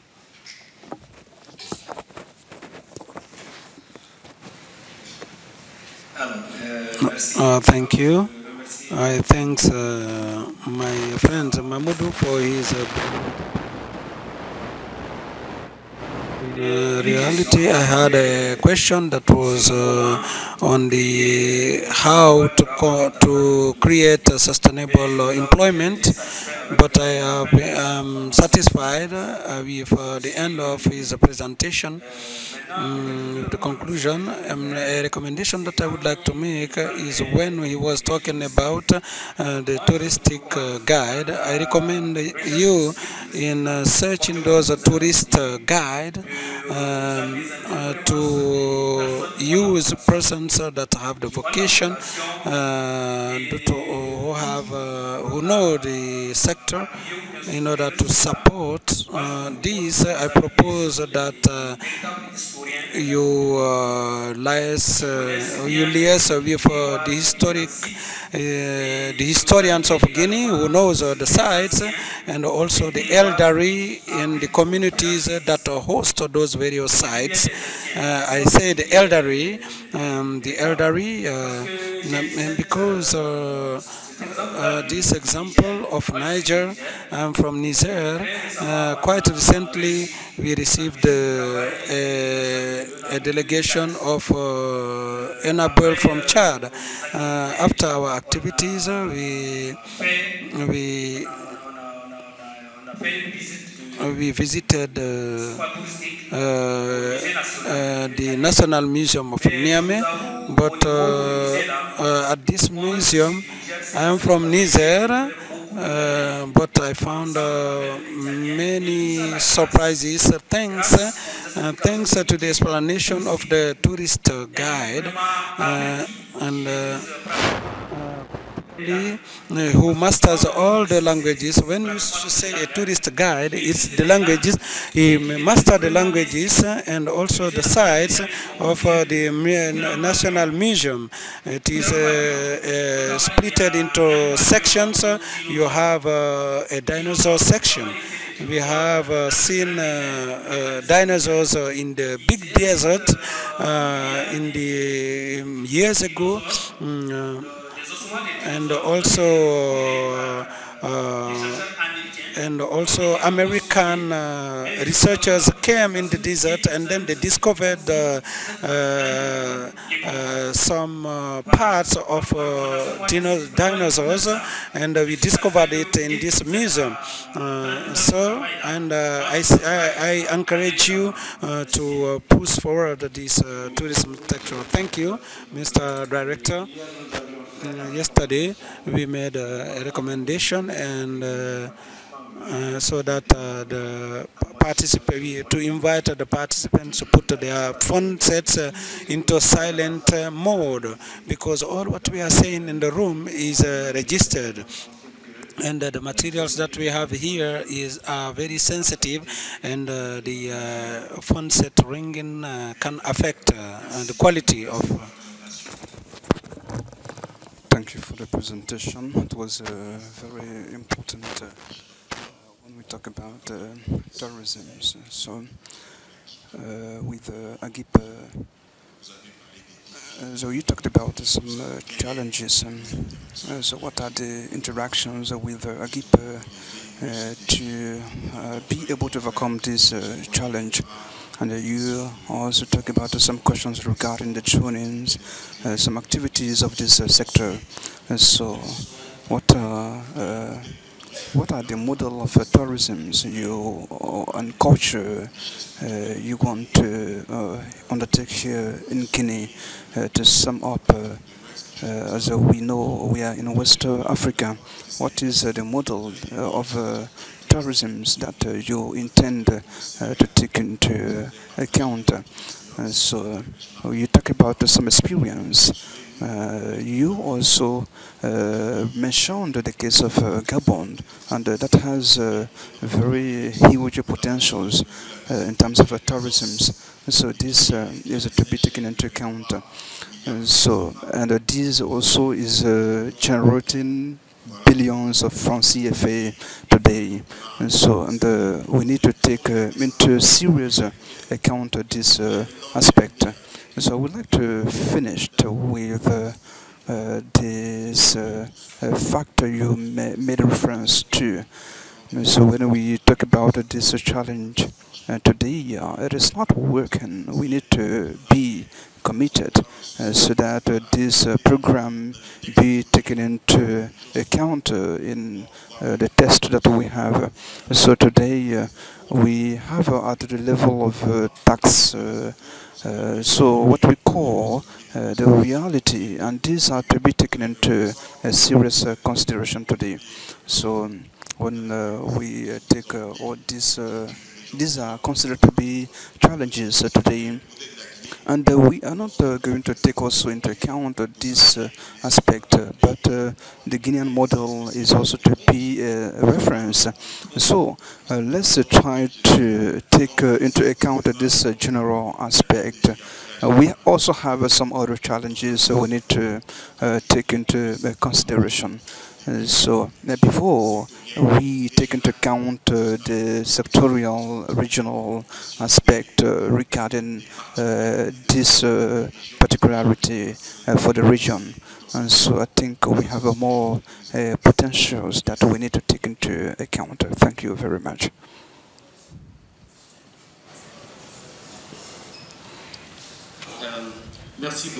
Thank you. Thank you.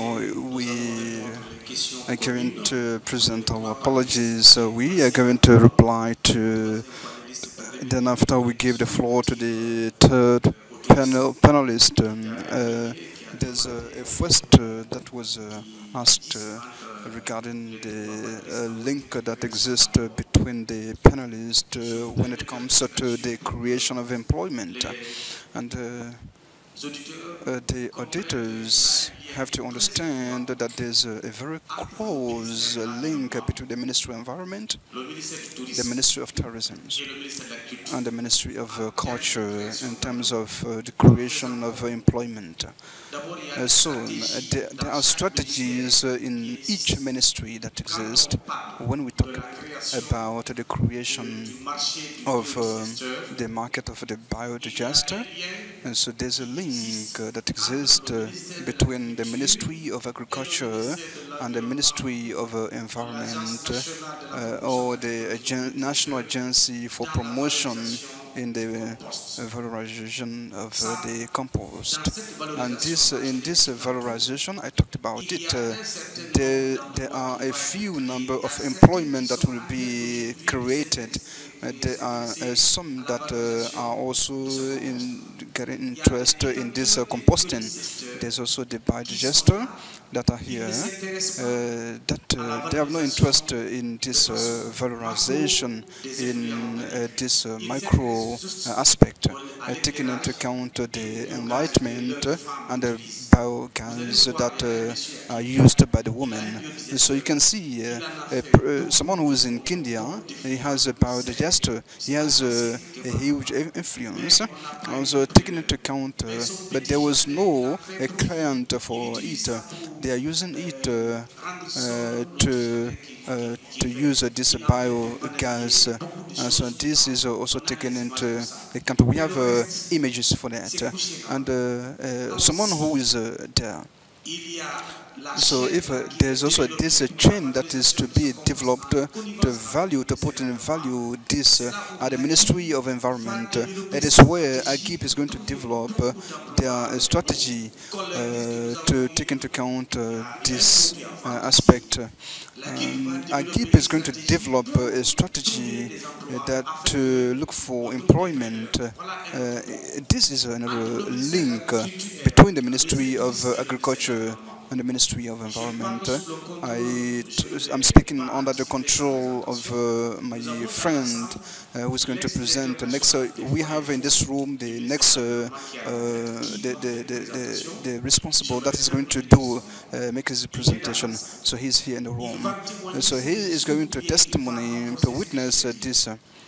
So there's also something, a service that we call the community forest that is also linked to another sector division. Today, the Ministry of Environment developed more policies, plenty strategies for the presentation of the Guinean environment.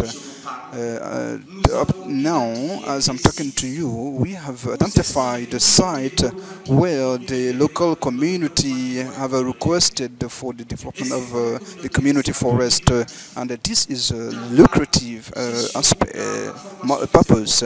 So when we talk about the management of the community forest, there's a lot of creation of employment. There's a work to be done. There's also something when the forest is being exploited. So there's also another project that has a huge market in Egypt. So regarding the valorization of the coal, green coal, green charcoal. So and these today is been active and more than 20-30% people are working with the valorization of this charcoal, green charcoal. So, and we have also to see the National Office of Fauna. Today we have a multitude of parking today in the Republic of Guinea, and the presenter talked about this, the development of eco-tourism. We have animals today that plenty have not yet seen. So, and some parking were identified through the Ministry of Tourism for the development of these parking for tourism. So this is also another link.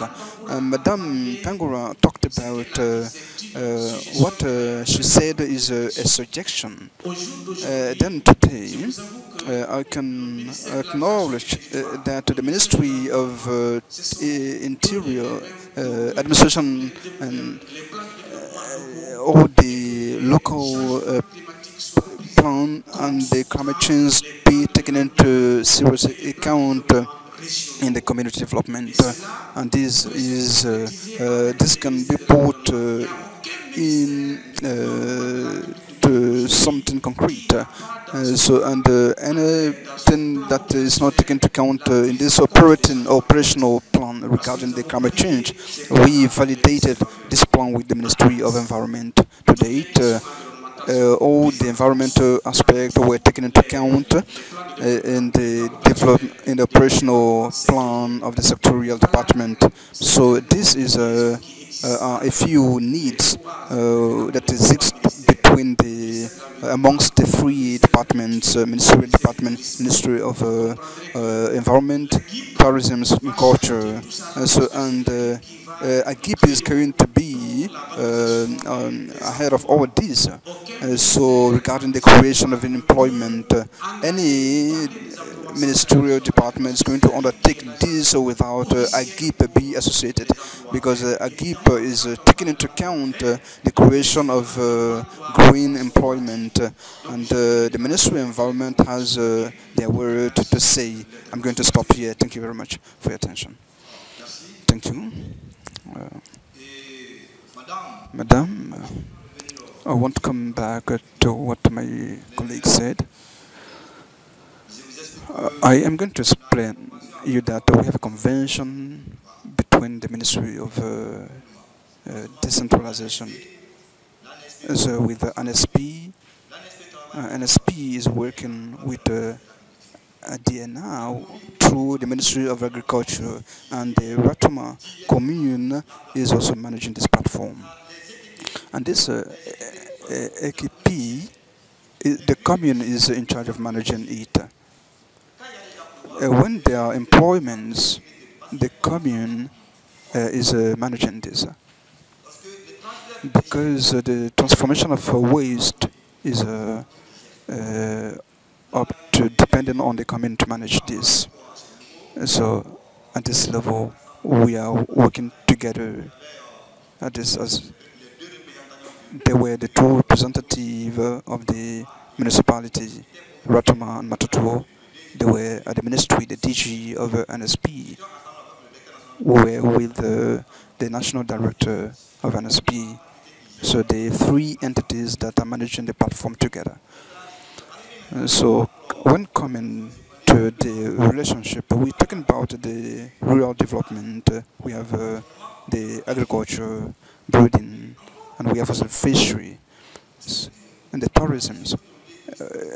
Our tourist site in our district, in our villages, we are working all together. We are working together. So we are all working together. So we have the same objective. We are looking for the same objective. Thank you very much. Thank you. I think it is not necessary to come back to what my colleague said regarding the question of Madame, the relationship between the tourism and the creation of the green employment. Talking about this, we take into account it has the vocation to have sustainable employment, and the tourism is taking into account the environmental aspect. So taking into account all this, it matches with this goal. It is to be taken into account the employment. It is a model. The sustainable tourism and green employment going along together. So when a tourist comes, the hotel that is welcoming him, so all those that are coming for tourism are not going to live in the same hotel. So if the person is going to go to another site, so the guide that is going to lead him how the environment will also be included. So respect the environment. All the activities that are done in the national park and in the natural site that are generating of income, activities generating incomes. So and this is to take into account the tourism and green employment regarding regarding the creation of employment, our strategy is to develop domestic tourism, so to involve the community in the development of tourism. So taking into account the creation of employment. So it is not useful to go to an touristic site if people are not associated at the level of community. So these initially they are the spectators. And if people are prepared to welcome people, I think the income will be fairly shared. It is important to have a team that is to work together. So taking into account all these aspects. These are the sides that are also independent. They are working for themselves, so they receive sometimes for agencies that are well known. And today, when a tourist is addressing you, saying, "I want to visit this," and we have people we need to recommend to go and serve as guide. And so this is a way of creating employment, taking into account all the activities that are taken into account when there's a site. Beyond the exploitation of the site, there's an employment that is to be created, that is going to be created. This is the strategy regarding the creation of employment. There is a global strategy that is creating the direct and indirect employment. And the question regarding this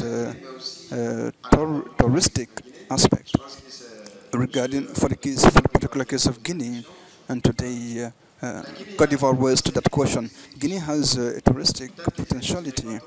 As I didn't insist over it, we have 4 natural regions in Guinea.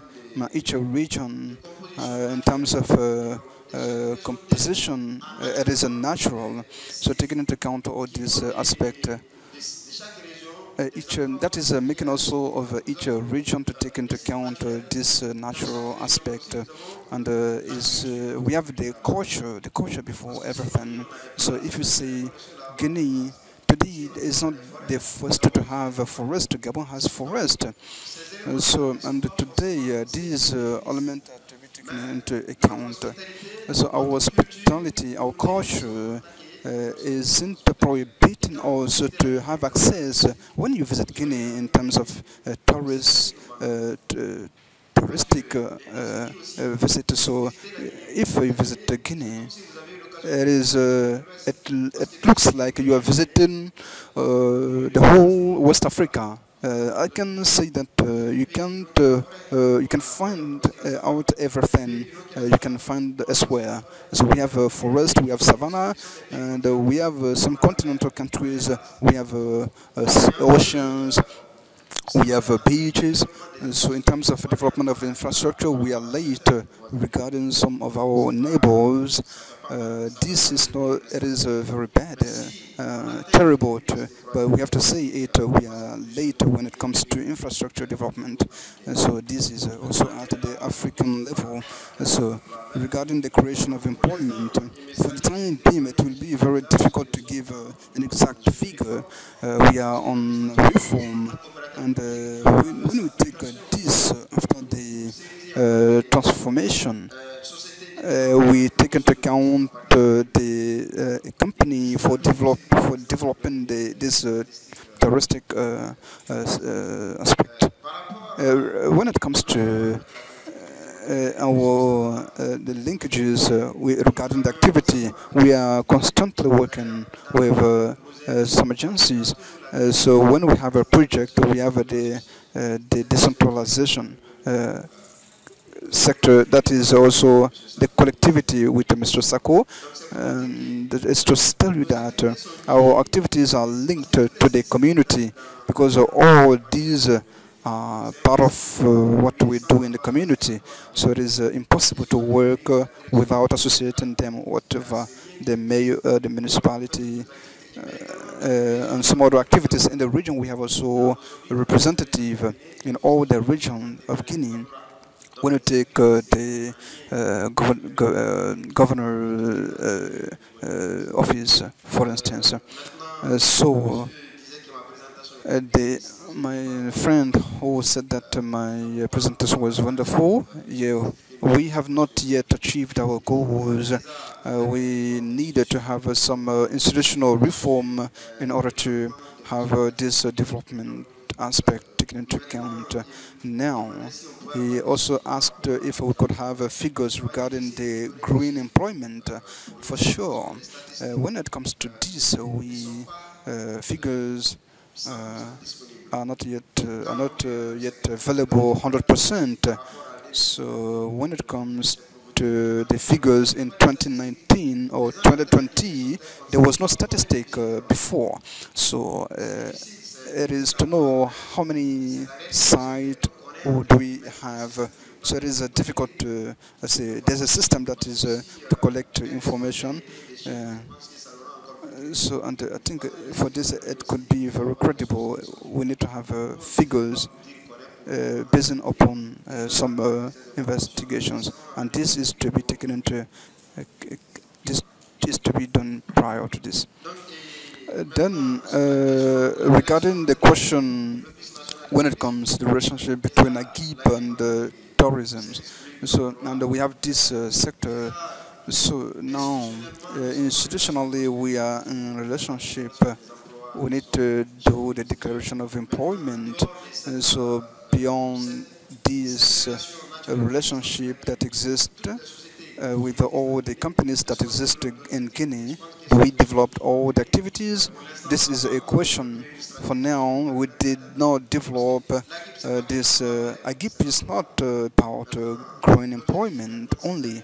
It is to go towards sustainable employment and take into account agriculture in order to include all the items together. Thank you.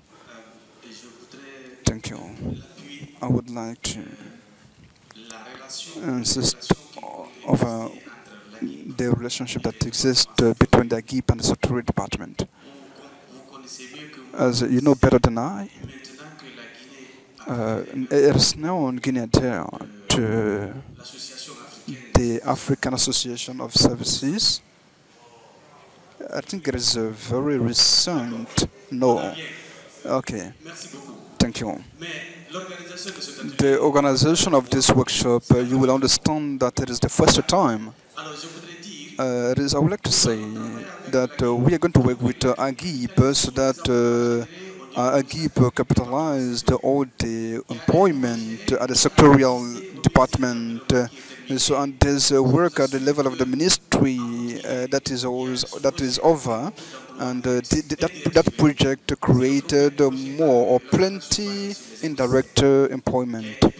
So it was steered by Mr. Kilemba Jawara. I am, in terms of the pronunciation of achievement, today we have a community of the Upper Guinea that know how to fabricate through steel, and I acknowledge that this. We have also some communities in Guinea that can do this through asile. So when it comes to the question of Madam Bangura, I'm convinced today that we are changing the situation. Or any development project that is to be done in Guinea is to be done with the community. There's a saying that says, anything you are doing without me is against me. So, and we need to include the community throughout the 33 districts of Guinea. When we talk about environmental, there's this impact regarding the impact studies, environmental impact studies. And today, community are very sensitive when it comes to projects that we are doing without consulting them. So there's a project that it is the rural community, the local community that have lands. And when it comes to the implementation, so you have to associate the communities. Thank you. Thank you, Mr. Thierry. Thank you. I would like to come back to one of a major concern raised by some interveners regarding the relationship that could exist amongst the various structures, ONT, the Office for the Promotion of Employment, and as I'm the Deputy General Director. So the intervention made by my colleague, he evoked the case of visitors in the past few years. So at this level, what we would have interest in is in terms of employment creation, what has this got as impact when it comes to the interventions they were in the framework of the relationship between our structure and AGIP, because beyond all this, it is important to know what is SPE, what we are doing before and after when it comes to the development and creation of employment. Someone said it in this room, we are not creating, but we are facilitating, we are the catalyzer. So when it comes before the seekers and the employers, when it talk about what are the predictions, what are the needs, one of the role we play it is to help the training structure to have trainings.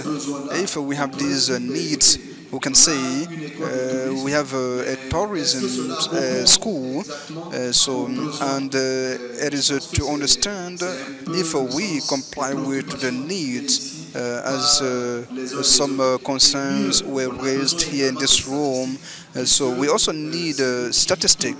So we are the one drafting document when it comes to this, and today this has to give more visibilities regarding the questions regarding the employment, generally speaking. So on this collaboration, we need this synergy amongst the structures to better take into account the employment questions, generally speaking. Thank you. We are going to close this panel before, and this these are very interesting. Talking about strategy actions that were undertaken. So we have a possibility of new sectors, to transformation of professions. I think this was also given or detailed by the panelists.